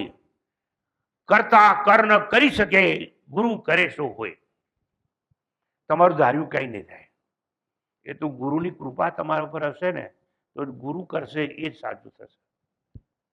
આ બધું ગુરુ જ કરે છે, સમજી। પણ કેમ એવું કહેવાયું કે ગુરુ જ કરે છે? અરે ગુરુ કરે એટલે આત્મા કરે, ને આત્મા કરે એટલે ઈશ્વર કરે, કારણ કે ત્રણે અભેદ છે માટે। અને એટલા માટે તમને બીલીપત્ર ચડાવવાનું કહેવામાં આવે છે કે 3 પાંદડા છે, એટલે બ્રહ્મા, વિષ્ણુ ને મહેશ। એટલે ટૂંકમાં આ ગુરુનો મહિમા ગવાય છે। સાંભળજો કે કરતા કર્મ કરી શકે। તમે કરતા છે એવું માનશો તો તમે કઈ નહીં કરી શકો। તમે કરતા નથી, તમે અકર્તા છો, કારણ કે તમારા દ્વારા જે કંઈ થાય છે એ તો અંતે ઈશ્વર દ્વારા થાય છે। ઈશ્વર દ્વારા થાય છે એટલે આત્મા દ્વારા થાય છે, અને આત્મા દ્વારા થાય છે એટલે સદગુરુ દ્વારા થાય છે। ગુરુ પારસ ગુરુ પરસ હૈ। ગુરુ પારસ, પારસમણી, ગુરુ પરસ હૈ। એનો સ્પર્શ, ગુરુનો સ્પર્શ છે ને એ પારસમણી જેવો છે। પણ સમજે કોણ? એ બે નહીં આવ્યો પછી પગે લાગીને આપણે એમ થબડાઈએ ને, અને જો કોઈ જોયું હોય તમારા જેવો, માફ કરજો, કે જો ને પેલી છોકરી પગે લાગીને તો એને સાંભળી કે, અને ઊંઘ આવતો મને ધબ્બોય ના માર્યો। હું માણસની વાત કરું છું, માણસની વિચારધારા કેવી છે। પણ કે છે ગુરુ પારસ ગુરુ પરસ હૈ। ગુરુ જો સ્પર્શ કરે ને તે પારસમણીનો સ્પર્શ છે। પારસમણી છે ને એ તો લોખંડ ને અડે તો સોનું બનાવી દે। સદગુરુ છે જેને સ્પર્શ કરે અને સદગુરુ બનાવી દે। ગુરુ પારસ ગુરુ પરસ હૈ। ચંદન બાસ સુવાસ, ગુરુ તો પારસમણી છે, તેનો પાવન સ્પર્શ। ચંદન જેમ સુગંધિત છે, શીતળ છે, એટલું જ નહીં, ગુરુ પારસમણી છે જે જીવને બ્રહ્મ બનાવી દે। તમે માનો છો અત્યારે કે હું જીવાત્મા છું, જીવાત્મા છો એટલે તમે કરતા છો, કરતા છો એટલે તમે કર્મના ભોગતા છો। તમે કરતા ને ભોગતા છો એટલે કર્મ કરશો તો ફળ તો મળશે જ મળશે ને મળશે। Each and every action has reaction. There cannot be any reaction without action. કર્મ કરશો તેનું ફળ મળશે મળશે ને મળશે। પછી પુણ્ય કર્મ કરો કે પાપ, તમારે જે કરવું એ કરો। તો અહીંયા એમ કહ્યું કે આ ગુરુ પારસમણી એવો છે કે તમારો જીવ ભાવ મિટાવી અને બ્રહ્મ ભાવમાં તમને સ્થિત કરી દે છે। સ્પર્શ સદગુરુ જ બનાવી શકે। એટલે પારસ મણી જેને સ્પર્શ કરે એને પારસ મણી બનાવી દેવું નહીં, પણ સદગુરુ તો જેને સ્પર્શ કરે એને સદગુરુ બનાવી શકે। હમણાં દિનેશભાઈ વાત કરતા કહ્યું કે સ્વામીજીના આટલા શિષ્યો છે, એ મારા શિષ્યો નથી, એ મારા બનાવેલા સદગુરુ જ છે, કારણ કે એ પાછળ બીજા લોકોને ભણાવે છે, એ વળી ત્રીજાને ભણાવશે। એટલા માટે કહ્યું છે કે આ સદગુરુ છે ને એને ઓળખો કઈ રીતે? સ્વામીજી મનન આશ્રમ જઈને પ્રવચન આભરીએ। સ્વામીજી ગુરુ જયારે હિંચકા પર બેઠા હોય ને અમે તાજીને બેસી રહીએ। સ્વામીજી આટલી ચોપડીઓ વાંચી જઈ છે, ચોપડીઓની વાત દિનેશભાઈ કરી છે હમણે, આખો સંપુટ બનાવશે। 7,000 રૂપિયાની ચોપડીઓ 2,500 બધી જ આપી દેવાની। એટલે ચોપડીઓ તમે આપશો, થોથા તો આપશો, પણ આ અવધૂત મહારાજ સુંદર વાત કરે છે, કહે છે પોથા તણો ના વિષય ના તર્ક ની ત્યાં તો ગતિ, આગમ અગોચર પંથે ગુરુ ગમ બધી ચાવી રહી। ગુરુ પાસે માસ્ટર કી છે, કોઈ પણ તાળું ખોલી આવે। તમારું તાળું છે એને કાટ લાગી ગયો હોય એ તમે કાં તો કોઈ બધાને બોલાવો બજારમાંથી, કોઈ ખોલી આવો, અને કાં તો હાથે ટ્રાય કરો, પણ તમે ટ્રાય કરો એટલે તાળું જે તાળામાં કાટ લાગ્યો હોય એમાં ચાવી નાખો પહેલા, પછી આમ બચડો, નહીં ખોલ્યું મારું બેટું, આમ બચડો, નહીં ખોલ્યું, મેં તાળું લઈને ખખડાયું, નથી તમે ચડ્યું, નથી ખોલ્યું, કેમ નથી ખોલતું? તાળાના હૃદય સુધી તમે પહોંચી શકતા નથી માટે। અને આ સદગુરુ માટે એવું કહેવાયું આગમ અગોચર પંથે ગુરુ ગમ બધી ચાવી રહી। તો આ માસ્ટર કી સદગુરુ પાસે જ હોય, અને માસ્ટર કી લઈને સદગુરુ તાળાના હૃદય સુધી પહોંચે, અને ખડક ખડક હૃદય સુધી પહોંચે, અને હૃદય શુદ્ધ કરે, એના મન સુધી પહોંચે અને મનને રાગ અને દ્વેષ મુક્ત કરે, એની બુદ્ધિ સુધી પહોંચે અને બુદ્ધિ કેવી બનાવી દે? પંડિત જેવી બનાવી દે. વિદ્યા વિનય સંપન્ને બ્રાહ્મણે ગવિ હસ્તિની સુની ચૈવ સ્વપાકે છે પંડિતા સમદર્શિન. એટલે આ ગુરુ પાસે એવી માસ્ટર કી છે કે તમને સમદર્શી બનાવી દે, એટલે એનો મહિમા કહીએ છે અત્યારે. અને તમે એવી એવા બનાવી દે કે તમે કૂતરામાં, ગાયમાં, બ્રાહ્મણમાં, ચાંડામાં બધામાં આત્માનું દર્શન કરી શકો. સમદર્શી બનાવી દે. આ ગુરુનો મહિમા છે. સમજી મહિમા ગાવાનું શું કારણ? અમે તો ચોપડા વાંચી અને બધું ગોખી મારીશું, પણ પોથા તણોના વિષયના તર્કની ત્યાં તો ગતિ આગમ અગોચર પંથે ગુરુગામાં બધી ચાવી રહી.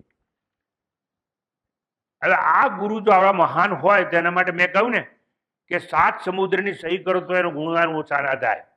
શિવ રૂષ્ટે ગુરુ ત્રાતા ગુરુ રૂષ્ટે ન કંચન, એવી વાત કરી.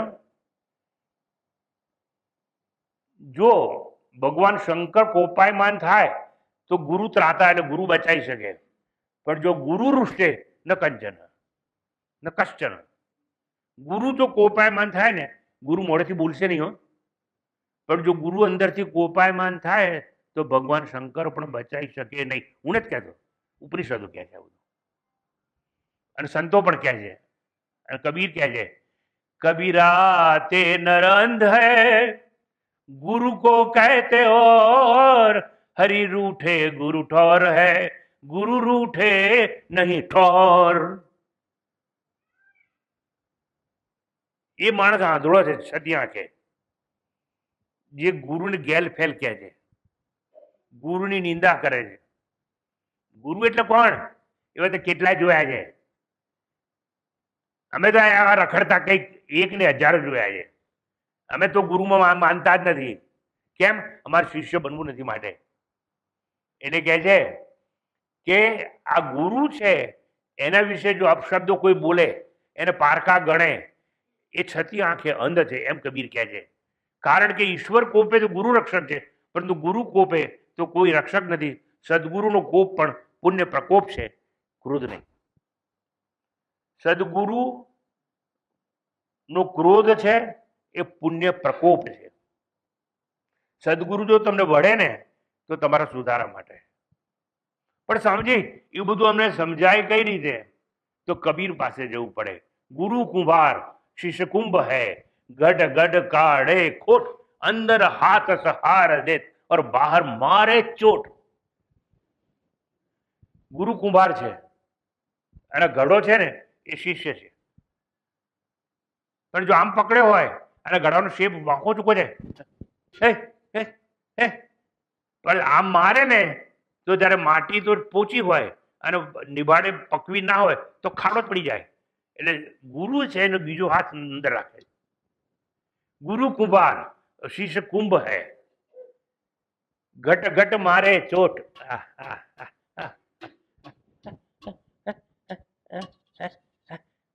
ઘટ ઘટ મારે ચોટ ખોટ, અંદર હાથ સહાર દે. એનો ગુરુનો બીજો હાથ છે ને પ્રેમનો, સ્નેહનો, કરુણાનો હાથ અંદર રાખવામાં આવે છે અને બહાર મારે ચોટ. જો અંદર હાથ ના રાખ્યો હોય સદગુરુએ તો આ ઘડો શેપ ના આવે, એનો બરોબર એનો આકાર બરોબર થાય નહીં, એ પાકે નહીં. એટલે કે ગુરુ કુંભાર ઓર શિષ્ય કુંભ હૈ, ગટ ગટ કાઢે ખોટ. વાંકો ચૂકો હોય તો એ ગળાને સીધો કરે. કોણ? કુંભાર. કુંભાર એટલે કોણ? સદગુરુ કુંભાર છે. તમને કહી દઉં છું, અમે કુંભારિયા છીએ. અમને મહેરબાની કરીને પગે લાગશો નહીં, કારણ કે અમે તમને ટપલા મારીએ. તમને કહીએ છીએ કે આ તમારું વર્તન બરાબર નથી, એટલે કે મારું વર્તન બરાબર નથી. અમે તમને કંઈ કહીએ તો તમને સાચું લાગે નહીં. તમારો વાંક બતાવીએ તો તમે ગુરુ પર ગુસ્સે થાવ, અપશબ્દ બોલો, પારકા ગણો. આ મારા નથી, આ તો પરાયા છે. એટલે ગુરુ કુંભાર ઓર શિષ્ય કુંભ હૈ, ગડગડ કાઢે કોટ, અંદર હાથ સહાર દે ઓર બહાર મારે ચોટ. આ સદગુરુની મેં આ હું બોલું એટલું ઓછું છે, પણ સદગુરુની સ્તુતિ કરી. સ્તુતિ એટલે પ્રશંસા કરી. પ્રશંસા એટલે મેં એની ખ્યાતિ તમારી આગળ એની ખ્યાતિના ગુણગાન ગાયા. અને શાસ્ત્રની ભાષામાં કહીએ તો સદગુરુનો અર્થવાદ મેં તમને કહ્યો. માત્ર ગુરુ જીવતા બંધનથી તમને છોડાઈ શકે. બંધનથી છૂટવું છે કે નહીં? છૂટવું છે. બીજો જન્મ લેવો છે કે મુક્ત થવું છે? મુક્ત થવું છે. મર્યા પછી સદગતિ થાય એવું ઈચ્છો છો કે અવગતિ થાય અને તમે ઘેટા બકરા ઝાડ કે પર્વત બનો એવું ઈચ્છો છો? ના ના ના, મારે એવું બધું નહીં. અમારે તો ધારો કે અમને સાક્ષાત્કાર ના થાય તો બીજો માણસ જન્મ મને એવું જોઈએ છે. ઓહો, એવું જોઈએ છે એટલે તમારે જીવતા મુક્તિ જોઈએ છે. હા, મર્યા પછી મુક્તિ મળે નહીં. તો સદગુરુ એક જ છે કે જીવતા તમને મુક્તિ અપાવી શકે. માટે એના ગુણગાન ગાવાના, અને એના ગુણગાન ગાવાનો આ પ્રસંગ છે. એની પ્રશંસા કરવાનો આ પ્રસંગ છે. એની ખ્યાતિ માટેનો આ પ્રસંગ છે. એના ગુણગાન અને અર્થવાદ માટેનો આ મોકો છે. આ મોકો ચૂકવા જેવો નથી.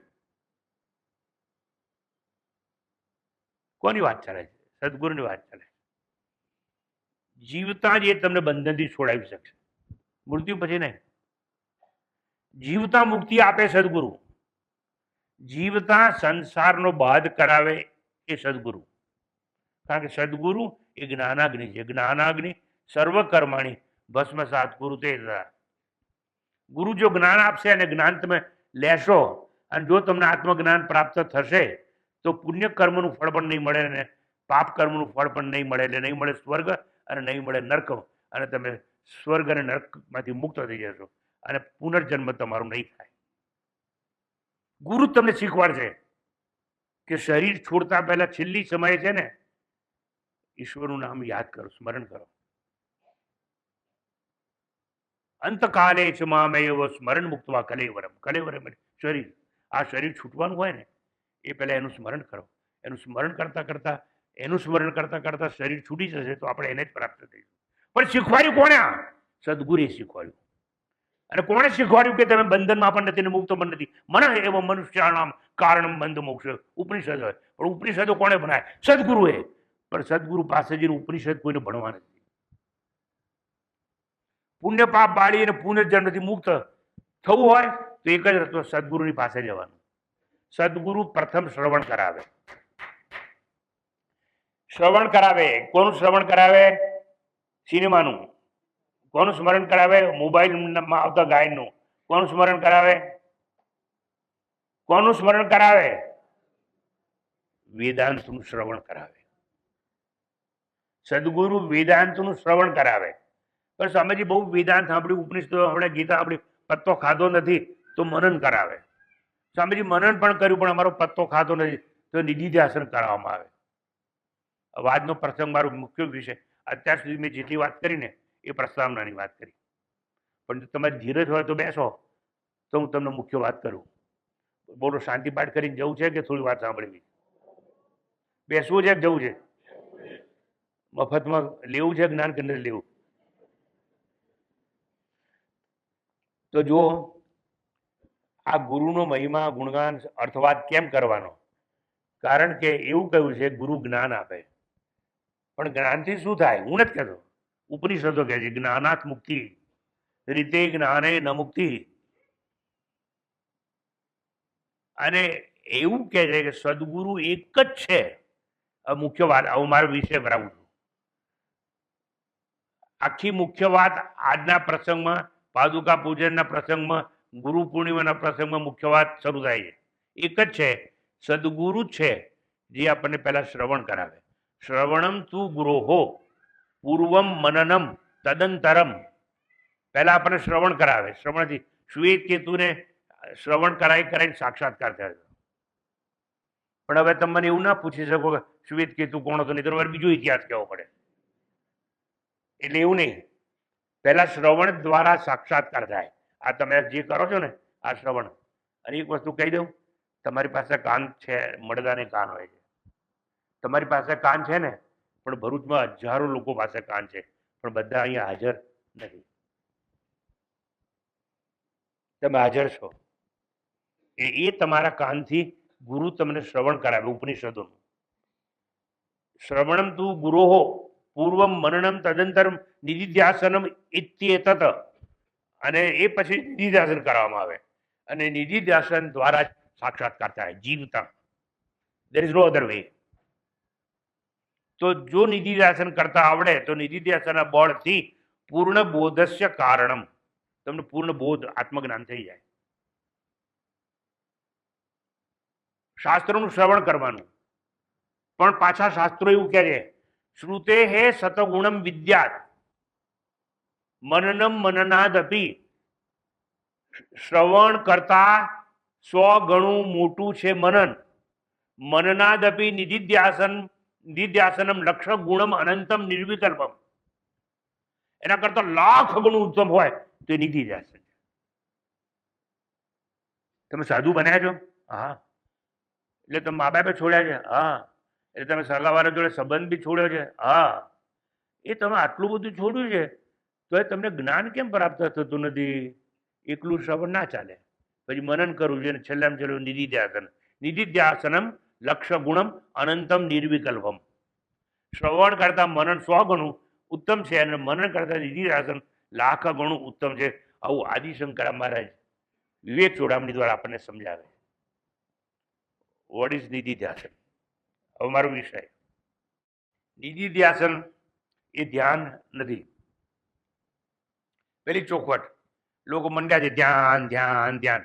હરિદ્વાર જઈએ, ઋષિકેશ જઈએ, હિમાલય જઈએ, બધું ગુરુ ચરણમાં માથા ટેકીએ. શું કરવા? અમને ધ્યાન શીખવાડે. ધ્યાનથી જ્ઞાન નહીં મળે. મારા વિષય બરાબર આવું થયું. ધ્યાનથી જ્ઞાન નહીં મળે. ધ્યાનમાં ત્રિપુટી હોય એટલે જેના ઉપર ધ્યાન કરી એ ધ્યેય કહેવાય. જે ધ્યાન કરનાર છે ને ધ્યાતા કહેવાય, અને વચ્ચે ધ્યાન કહેવાય. આ ત્રિપુટી જ્યાં હોય ત્યાં ધ્યાન કહેવાય, અને જ્યાં ત્રિપુટી હોય ત્યાં ધ્યેય અને ધ્યાન ધ્યાતા વચ્ચે અંતર હોય. આ ઘડો છે, આના પર મારે ધ્યાન કરવું છે તો આની અને મારી વચ્ચે અંતર છે, 2 ફૂટનું અંતર છે. તો જ્યાં અંતર હોય ત્યાં ધ્યાન થાય. હું તમને એ પૂછું છું કે તમે બેઠા છો અહીંથી ભરૂચ, અંદાજ કહો આ ભરૂચ શહેર કેટલા કિલોમીટર હશે? અંદાજ બોલો. સિસ્ટમેટિક ગપ્પુ મારો. 5 કિલોમીટર માન્યું. તમારા ઉપર શંકા કરતો નથી. કેમ? મને શીખવાડ્યું છે કે એકને કહી દૂસરેને માની और दोनों જ્ઞાની. તો જુઓ, આની વચ્ચે અને મારી વચ્ચે 2 ફૂટનું અંતર છે. હવે હું બેઠો છું અને મારી આ સૌથી પહેલા શ્રદ્ધાન બેઠા છે. અમારા 2 વચ્ચે કેટલું અંતર હોય? અંદાજે બોલો. 10 ફૂટનું. કબૂલ. સારું. હું અને પેલો છેલ્લા ભાઈ બેઠા છે, એની મારી વચ્ચે કેટલું અંતર છે? બોલો. હવે તમને પૂછું છું, તમારી અને તમારા આત્મા વચ્ચે કેટલું અંતર છે? બોલો. હવે સિસ્ટમેટિક ગપ્પુ મારો. નહીં મારો? અંતર છે કે નથી? અંતર ના હોય તો ધ્યાન થાય નહીં. એટલે એનું જ્ઞાન થાય. જ્ઞાન કોણ કરાવે? સદગુરુ હોય તે. એટલે બહુ લાંબી વાત છે, હું ટૂંકાણમાં કહી દઉં તમને. તમારી ધીરજ ખૂટે પહેલા. નિધિધ્યાસન એ ધ્યાન નથી. ધ્યાનમાં ધ્યાન ધ્યાતા ધ્યેય 3 વસ્તુ હોય. જેવી ત્રિપુટી જ્ઞાનમાં હોતી નથી, કારણ કે બધું એક જ થઈ જાય છે. જ્ઞાન જ્ઞાતા ને જ્ઞેય અંતર જ નથી. માટે હવે સાંભળજો બરોબર મારી વાત, નહીતર પકડાશે નહીં અને ઊંધું છો તું કઈ શીખશો. તમે બેઠા છો ઉનાળામાં, ઉપરથી કેરી પડી, તો કેરી પડી જેમ પેલા ન્યૂટને શું જોયું? તો સફરજન પડ્યું. તો સફરજનને આકાર છે, આકાર ઉપર ધ્યાન થાય, પણ જે ગુરુત્વાકર્ષણનો નિયમ છે નીચે પડવાનો એ અદ્રશ્ય છે, એના પર ધ્યાન થાય નહીં. ઇલેક્ટ્રિક બલ્બ ઉપર you can meditate. Tungsten wire, vacuum અને ઇલેક્ટ્રિક બલ્બ, પણ ઇલેક્ટ્રિસિટી નિરાકાર છે, અદ્રશ્ય છે, એના પર ધ્યાન થાય નહીં. એમ આત્મા અદ્રશ્ય છે, આત્મા ઉપર ધ્યાન થાય નહીં. મારે તમને એટલું સમજાવવું છે. આ વાયર છે એના પર ધ્યાન થાય, આગળ દેખાય છે એટલે. પણ એની અંદર જે વીજળી છે, જે મારો અવાજ તમારા સુધી પહોંચાડે છે, એ વીજળી ઉપર ધ્યાન થાય નહીં. એમ આત્મા પર ધ્યાન થાય નહીં. આત્મા નિરાકાર છે, આત્મા અદ્રશ્ય છે, આત્મા બધે જ છે, પણ કોઈ જગ્યાએ દેખાય નહીં, એટલે ધ્યાન ના થાય. તો એનું શું થાય? જ્ઞાન થાય. જ્ઞાન કોણ કરાવે? સદગુરુ. એનો આ મહિમા છે, એના ગુણગાન છે, એની સ્તુતિ છે, એનો અર્થવાદ છે. હવે આ નિધિધ્યાસન એ ધ્યાન નથી. ધ્યાન સાકારનું થાય અને જ્ઞાન નિરાકારનું થાય. આત્માનું જ્ઞાન થાય. ધ્યાનમાં દેહ ધ્યાતા વચ્ચે અંતર છે. આત્મા તો આત્મ સ્વરૂપ છે, સર્વત્ર છે, માટે એનું જ્ઞાન થાય. હવે નિધિધ્યાસન એટલે શું? નિધિધ્યાસન, ની ઉપસર્ગ છે. હવે થોડીક સંસ્કૃત શાસ્ત્રની વાત. અને ની પ્લસ દિધ્યાસન એટલે શબ્દ બને છે નિધિધ્યાસન. દિધ્યાસન એટલે ધ્યાન નહીં, પણ ધ્યાનનો પ્રયત્ન. પણ એટલે શું? દાખલો આપીને સમજાવો ને. એ ગુરુ તું દાખલો આપ, નહીં અમને સમજાશે ના. આપું તું ધીરજ રાખ. જેમ મોક્ષની ઈચ્છા એને મુમુક્ષા કહેવામાં આવે, જાણવાની ઈચ્છા એને જિજ્ઞાસા કહેવામાં આવે, બોલવાની ઈચ્છા એને વિવક્ષા કહેવામાં આવે, પીવાની ઈચ્છા છે એને પીપાસા કહેવામાં આવે, જવાની ઈચ્છા એને જિગમિષા કહેવામાં આવે, જીવવાની ઈચ્છા એને જીજીવિષા કહેવામાં આવે, મરવાની ઈચ્છા એને મુમૂર્ષા કહેવામાં આવે. એમ ધ્યાનની ઈચ્છા એટલે દિધ્યાસન. ધ્યાન નહીં કરવાનું, ધ્યાનની ઈચ્છા કરવાની. ધ્યાન સાકારનું થાય, ધ્યાન મૂર્તિનું થાય, પ્રતિમાનું થાય, સગુણનું થાય. જેમ બલ્બ ઉપર ધ્યાન થાય પણ વીજળી ઉપર ધ્યાન થાય નહીં, એમ જ્ઞાન નિધિધ્યાસન દ્વારા આત્માનો સાક્ષાત્કાર થાય. અને નિધિધ્યાસન શીખવાડે કોણ? સદગુરુ. દેટ ઇઝ વાય આ ગુરુ પૂર્ણિમા ઉજવવામાં આવે છે. અને એટલા માટે ગુરુના સદગુણ આપણે કહીએ છીએ. એટલે નિધિધ્યાસન કોણ શીખવાડી શકે તમને? સદગુરુ. અને નિધિધ્યાસનથી શું થાય? આત્મા સાક્ષાત્કાર થાય. હું નથી કહેતો, ઋષિ મુનિએ કહ્યું છે. આત્મા વારે દ્રષ્ટવ્ય, શ્રોતવ્યો, મંતવ્યો, નિધિધ્યાસિતવ્ય. આ જ્યારે મૈત્રી પૂછે ત્યારે જવાબ આપવામાં આવે છે કે આત્મ સાક્ષાત્કાર કરવો હોય તો એક જ રસ્તો છે, નિધિધ્યાસન કર. આત્મા જાણવા યોગ્ય છે, શ્રવણ કરવા યોગ્ય છે, મનન કરવા યોગ્ય છે, અને અંતે નહીં સમજાય તો અંતે નિધિધ્યાસન કરવા યોગ્ય છે. નિધિધ્યાસન એટલે શું? એના માટે એક ક્લાસ બીજો મારે લેવો પડે, કલાક, પણ નહીં લઉં. ભલે અધૂરું અહીં મૂકીને જવું પડે તમારે. નિધિધ્યાસન એટલે આપણી પાસે 3 દેહ છે. આ તમને આંખે દેખાય છે, સ્થૂળ દેહ કહેવાય. એક સૂક્ષ્મ દેહ છે અને એક કારણ દેહ છે. આ 3 દેહની નિવૃત્તિ એટલે નિધિધ્યાસન. અને હું એક દેહ છું જ નહીં, તો દેહનો સાક્ષી આત્મા છું. એ હું છું, ચેતન છું, હતો, છું, રહેવાનો છું, which exist in all 3 period of time. એવો હું છું, પણ હું જડ નથી.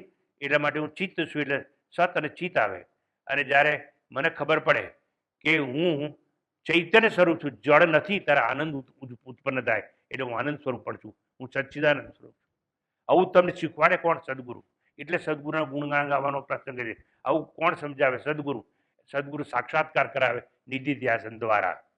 એટલે સદગુરુ અધિષ્ઠાનનું જ્ઞાન આપે, આરોપને બાદ કરે. હવે એવું પૂછવાનું નહીં મને કે આરોપ એટલે શું અને અધિષ્ઠાન એટલે શું. એટલું તો તમને ખબર હોય તો જ આ બધી વાતો હું કરી શકું. આત્મજ્ઞાન એ જ સંસાર નામ અને આકારનો બાદ છે. સંસાર કેવો છે? સર્પવત છે. હવે આ જૂની જાણીતી વાત કે અંધારામાં પેલી દોરી પડી હતી અને આપણને સાપ દેખાયો. પણ સંસાર કેવો છે? સાપ જેવો છે. કેમ? દોરીનું અજ્ઞાન હતું એટલે સાપ દેખાયો હતો. અરે દોરીનું જ્ઞાન નહીં હોય ત્યારે આપણને સાપ દેખાશે. એમ આત્માનું જ્ઞાન નહીં હોય તો સંસાર દેખાશે. સંસાર આરોપ છે. કોનો? નામ અને આકારનો. In this universe there is nothing but names and forms. Entire universe is nothing but names and forms. નામ અને આકાર સિવાય કંઈ નહીં. નામ બોલો તેને આકાર હશે, આકાર બોલો એને નામ હશે. તો નામ અને આકાર વાળો સંસાર છે એ કેવો? સર્પવત છે. સર્પવત સંસારનો બાદ કરવાનો. પણ ક્યારે થાય? દોરી છે એને અધિષ્ઠાન કહેવાય. અધિષ્ઠાનનું જ્ઞાન થાય તો જ સાક્ષાત્કાર થાય. અને સાક્ષાત્કાર થાય તો જ મુક્તિ અને બંધન અજ્ઞાનથી છે, અને અજ્ઞાનથી છુટકારો મળે તો આત્મ સાક્ષાત્કાર થાય. હવે એના માટે આવું નિધિધ્યાસન કરવા બેસવું કઈ રીતે, ત્યાંથી શરૂઆત નથી કરતો. અણસાર આપી દઉં. આસન મૂકવાનું. એમાં સૌથી પહેલા ચૈલ હોય. ચૈલ એટલે વસ્ત્ર હોય, પછી વચ્ચે ચર્મ હોય, પછી નીચે કુશાસન ઘાસ હોય. એવી રીતે બેસવું. પણ ક્યાં બેસવું? હિમાલયની ટોચ ઉપર જઈને બરફનો ડર લાગશે, અને ભોંયરામાં જશો તો અંધારાનો ડર લાગશે. એટલે શુચવ દેશે પ્રતિષ્ઠાપ્ય સ્થિરમ આસનમ માત્મન નાતિ ઉચ્ચમ નાતિ નીચમ ચૈલાજુનો કશોત્તરમ. આ બધું સંસ્કૃત છે, પણ મેં ગુજરાતી તમને કહી દીધું કે આવી રીતે બેસવું. સમમ કાયમ શિરોગ્રીવમ ધારયન અચલમ સ્થિર, શરીર સીધું, ગરદન સીધી, આમ નહીં ક્યાં વળી નહીં. તો સમમ કાય શિરોગ્રીવમ ધારયન અચલમ સ્થિરમ કરી અને 90 અંશના ખૂણે બેસવાનું. આમ જે સ્કાય સ્ક્રેપર બિલ્ડિંગ હોય 90 અંશના ખૂણે હોય, કેમ ગુરુત્વાકર્ષણની બોડીને અસર ના થાય માટે. એટલે આપણે આમ નહીં બેસવાનું, નિધ્યાસન કરવા, આમે નહીં બેસવાનું. આ મોટો ખૂણો થઈ ગયો, સીધા બેસવાનું. તો ગુરુત્વાકર્ષણની બળની અસર ઓછામાં ઓછી થાય. શેના માટે વાત કરીએ અમે? નિધિધ્યાસન કરવા કેવી રીતે બેસવું તે કોણ શીખવાડે છે? સદગુરુ. અને માટે આ સદગુરુનું પૂજન છે અને માટે ગુરુનો મહિમા છે. અને કેવી રીતે બેસવાનું? તો સુખાસનમાં. એ લોકો એવું સમજ્યા, સુખ સ્થિર રહે બેસવાનું, શરીર સ્થિર રહેવું નહીં. સંપેક્ષ નાસિકાગ્રમ સ્વમ દિશા નવલોકન. અને કે બે આંખોથી નાકની અણી ઉપર જોવું. એટલે એમ કેમ જોવાનું? એટલે બે આંખોથી નાકની અણી પર જોઈએ એટલે આ બાજુ ના દેખાય, આ બાજુ ના દેખાય, અને આટલું જ દેખાય. એનો અર્થ એમ કે જેમ નાકથી કંઈ સૂંઘવું નહીં, એમ આંખથી કંઈ જોવું નહીં, કાનથી કંઈ સાંભળવું નહીં, ત્વચાથી કંઈ સ્પર્શ કરવો નહીં. 5 ઇન્દ્રિયોને લાગુ પડી જાય. અને એવી રીતે બેસવાનું. સ્વામીજી બધી ઘણી વાતો છે પણ તમે બધી કરો તો આખો દિવસ જશે ને. અમારે તો કોઈ ટાઈમ આવ્યો છે, અમારે તો મળવાનું છે, તમને જવા જ દઉં છો, મને છોડી દેવાની.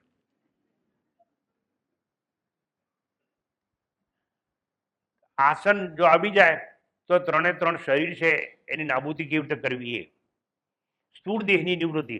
હવે હું કાપીને તમને કહું છું, સમય નથી એટલે. તો સ્થૂળ દેહની નિવૃત્તિ તો પહેલામાં પહેલું એવી રીતે વિચાર કરવાનો, આંખો બંધ કરીને. નામ રૂપ વાળો દેહ હું નથી. કેમ? ય દ્રષ્ટમ તન નષ્ટમ. જે આંખે દેખાય છે, જે સાકાર છે તો નાશવાન છે, અને હું નાશવાન નથી, હું તો અવિનાશી આત્મા છું. હું અવિનાશી આત્મા છું એટલે જે વિનાશી શરીર છે એ હું નહીં. હું શું શીખવાડું છું? આ સ્થૂળ દેહની નિવૃત્તિ. શેના માટે શીખવાડું છું? તમને આત્મા સાક્ષાત્કાર થાય એટલા માટે. કેમ શીખવાડું છું? ગુરુ આવું શીખવાડે માટે.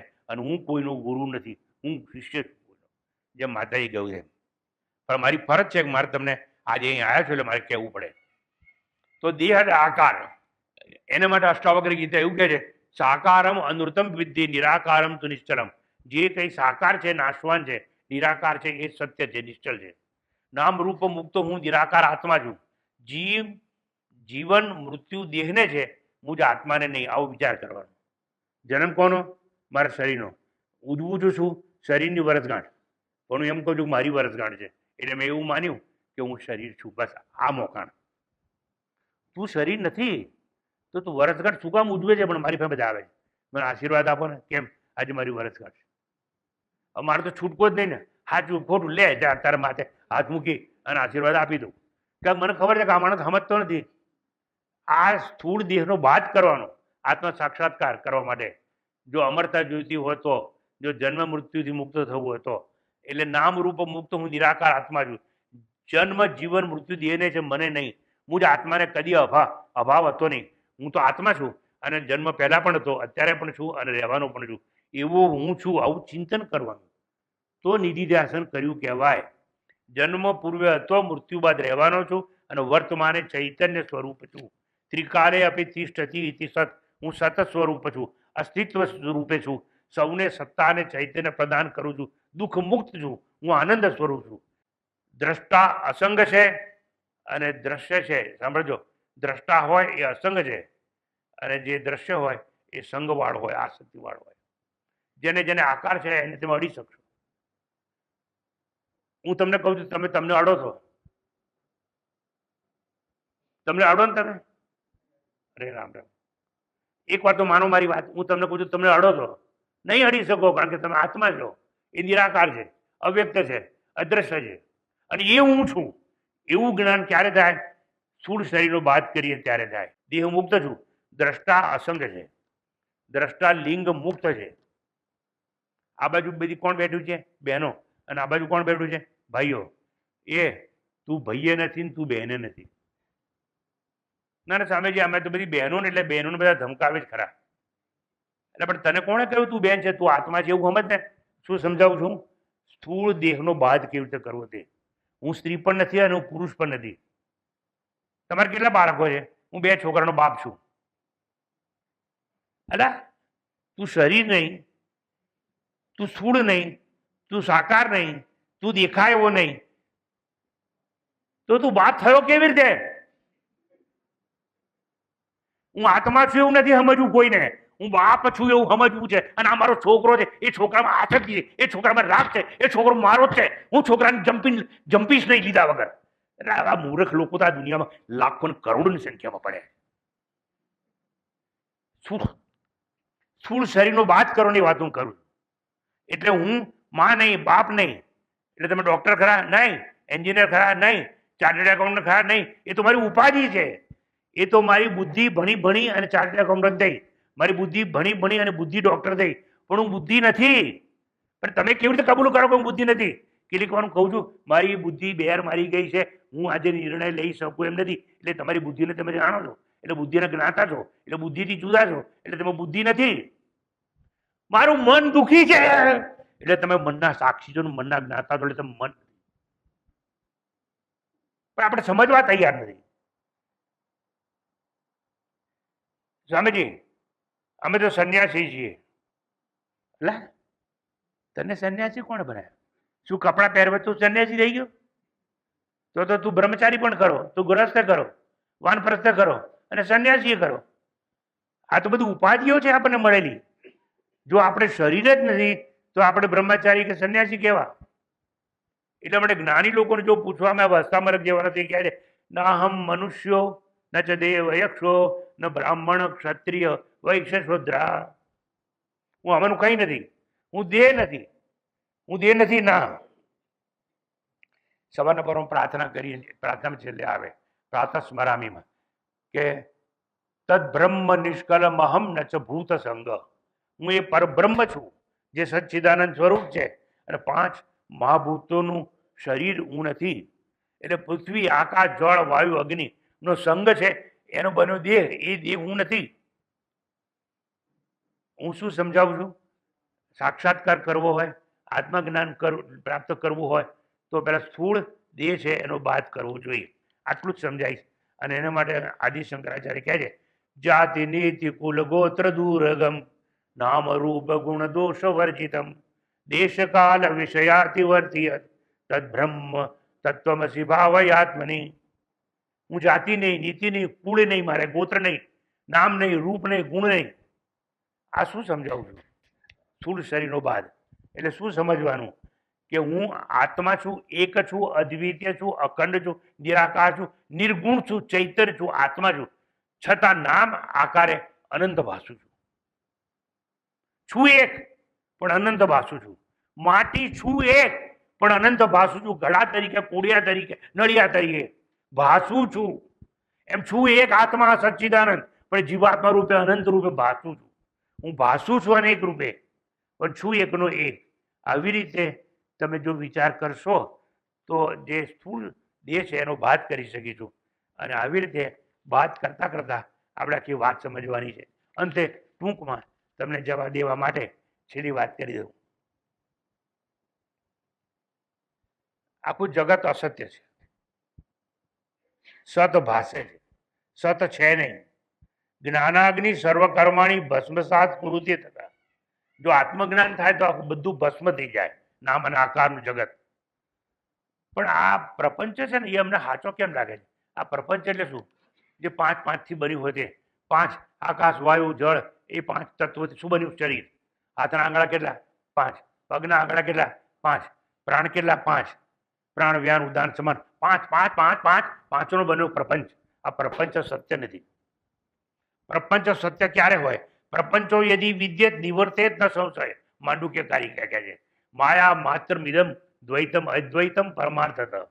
આ તો માયાનું કાર્ય છે જે 5 દેખાય છે. માયા પોતે નથી તો કાયા ક્યાંથી? માયા જ મિથ્યા છે, દેહ પણ મિથ્યા. માયા નથી તો કાયા જ ના હોય. જગત અને સંસાર સૃષ્ટિ સત્ય ક્યારે હોય? સસત શુંગેણ નાગેન્દ્રો મૃતશે જગત અસ્તિ સત. સસલાના શિંગડાથી જો હાથી મરાય તો જગત સત્ય છે. મરેલો માણસ 1 મહિના પછી પાછો જીવતો આવે તો જગત સત્ય છે. ગાયના આંચળમાંથી નીકળેલું દૂધ પાછું આંચળમાં જાય તો જગત સત્ય છે. આવી વિચારણા કરો એને સ્થૂળ શરીરનો બાદ કહેવાય. પછી સૂક્ષ્મ શરીર આવે. 5 જ્ઞાનેન્દ્રિયો, 5 કર્મેન્દ્રિયો, 5 પ્રાણ, 15 મન એક અને બુદ્ધિ એટલે 15 અને 2 17 થયા. આ 17 તત્વોનું કહેવાય સૂક્ષ્મ શરીર. 17 તત્વોનો સમૂહ કહેવાય જીવાત્મા. અને હું જીવાત્મા નથી, કારણ કે હું મરતી વખતે ઉત્ક્રમણ કરતો પણ નથી અને સંક્રમણ કરી નાભી માના ગર્ભમાં જતો નથી અને મારો જન્મ થતો નથી. આવું જો જ્ઞાન આપણને થાય, શેનાથી થાય? નિધિ ધ્યાસન કરવાથી થાય. પણ નિધિ ધ્યાસન કોઈને કરવું છે નહીં, બધાને ધ્યાન કરવું છે અને આવડતું નથી. તો નિધિ ધ્યાસન શીખવાડે કોણ? સદગુરુ. અને એટલે સદગુરુનો મહિમા છે. એટલે સરસ આ ગુરુ પૂર્ણિમાનું પર્વ છે. ચલો, હું આગળ જતો નથી. હું આત્મા જન્મતો નથી, મરતો નથી, માટે મારે પુનર્જન્મ પણ છે નહીં. હવે છેલ્લી વાત આવી દઉં કે કારણ દેહની નિવૃત્તિ. 2 દેહની નિવૃત્તિ થઈ ગઈ. હું આત્મા સ્વયં ચૈતન્ય જ્યોતિ છું. 3 દેહ જળ છે અને આત્મા ચૈતન્યના આશ્રય ચેતના પ્રાપ્ત કરે છે. તમે જ્યારે સપનામાં ના હોય, જાગૃતિમાં ના હોય, ત્યારે ડીપ સ્લીપમાં હોય, ત્યારે તમે શું કહો છો? તમને શું દેખાયું હતું? તમને શું જ્ઞાન થયું? તો કે હું કંઈ જાણતો નથી. I don't know anything. That means I know that I don't know. એટલે મને અજ્ઞાનનું પણ જ્ઞાન છે. અને અજ્ઞાન એ કારણ શરીર કહેવાય. કારણ કે આપણને આત્માનું અજ્ઞાન છે, એટલે આ સ્થૂળ શરીર હું છું એવું માનું છું. આત્માનું અજ્ઞાન છે એટલે 5 જ્ઞાનેન્દ્રિયો હું છું એવું માનું છું. એટલે સૂક્ષ્મ શરીર એટલે સ્થૂળ શરીરનો બાદ કહેવાય, સૂક્ષ્મ શરીરનો બાદ કહેવાય. આમ સર્વસ્ય ચાહમ, ભગવાન કહે છે હૃદય સન્નિવિષ્ટ મત સ્મૃતિ જ્ઞાનમ અપોહનમ છે. હું સર્વ પ્રાણીઓના હૃદયમાં અંતર્યામી રૂપે રહેલો છું એવો વિચાર કરવાનો. શેના માટે? નિધિ ધ્યાસન કરવા માટે. મારાથી સ્મૃતિ જ્ઞાન અને મારાથી દોષ નિવારણ થાય છે. હું અજ્ઞાનનું જ્ઞાતા છું. અને અજ્ઞાન છે એ 2 શરીરને જન્મ આપે છે, સ્થૂળ શરીરને અને સૂક્ષ્મ શરીરને. એ અજ્ઞાનનો પણ હું જ્ઞાતા છું. એટલે અજ્ઞાન એટલે કારણ શરીર, 5 વસ્તુનો પ્રપંચ એટલે આ સૂક્ષ્મ શરીર, અને જન્મે છે મરે છે એ સ્થૂળ શરીર. એ 3માંથી એક શરીર હું નથી. એમ સર્પ દોરીના અજ્ઞાનથી જેમ જન્મે છે, એમ આત્માના અજ્ઞાનથી 3 દેહ જન્મે છે અને અજ્ઞાનનું એક કારણ છે, એટલે એને કારણ શરીર કહેવામાં આવે છે. આવી રીતે નિધિ ધ્યાસન કરતા આવડે, પણ નિધિ ધ્યાસન શીખવાડે કોણ? સદગુરુ. અને એ સદગુરુ નિધિ ધ્યાસન શીખવાડે તો આત્મજ્ઞાન પ્રાપ્ત થાય. આત્મજ્ઞાન પ્રાપ્ત થાય તો શું થાય? મોક્ષ અને મુક્તિ મળે. અને મોક્ષ અને મુક્તિ ક્યારે મળે? જીવતા જ મળે, મર્યા પછી નહીં. અને મોક્ષ અને મુક્તિ મળે એટલે આપણો પુનર્જન્મ થાય નહીં. એટલે જો પુનર્જન્મથી મુક્ત થવું હોય, નવી માના ગર્ભમાં 9 મહિના ના રહેવું હોય અને આ જન્મે મરતા પહેલા સાક્ષાત્કાર કરવો હોય તો નિધિ ધ્યાસન કરવું પડે. અને એ નિધિ ધ્યાસન શીખવાડે કોણ? સદગુરુ હોય તે. અને સદગુરુની પૂજા, સદગુરુ અદ્રશ્ય છે એટલે સદગુરુની પૂજા, પણ સદગુરુ દેહ દ્વારા અભિવ્યક્ત થાય. જેમ વીજળી ઇલેક્ટ્રિક બલ્બ દ્વારા અભિવ્યક્ત થાય છે, માટી આ ઘડા દ્વારા અભિવ્યક્ત થાય છે, સોનું દાગીના દ્વારા અભિવ્યક્ત થાય છે, એમ સદગુરુ કોઈ શરીર દ્વારા અભિવ્યક્ત થાય છે. પણ ખરેખર સદગુરુ એટલે એ સાક્ષાત ઈશ્વર છે, આત્મા છે. અને એનું જ્ઞાન પ્રાપ્ત કરવા માટે આવો પ્રસંગ આપણને આપ્યો છે. અને એટલા માટે ગુરુનું મહત્વ છે. એટલે જ્ઞાનથી નિવૃત્ત થાય તે દેહ અર્થાત અજ્ઞાનથી જ આ 2 શરીર જન્મે છે, સ્થૂળ શરીર અને સૂક્ષ્મ શરીર. એટલે એને કારણ શરીર કહેવામાં આવે છે. 3 શરીરનો બાદ કરવો એટલે હું અબાધિત સત્ય છું, જન્મ પહેલા હતો, જીવતા છું, મૃત્યુ બાદ રહેવાનો છું, એવું જ્ઞાન સદગુરુ આપે છે. માટે આજે ગુરુ પૂર્ણિમાનો ઉત્સવ ઉજવાય છે. આટલી મારી લાંબી વાતને ટૂંકી કરીને પણ હું ટૂંકી કરી શક્યો નથી, એનો મને અફસોસ છે.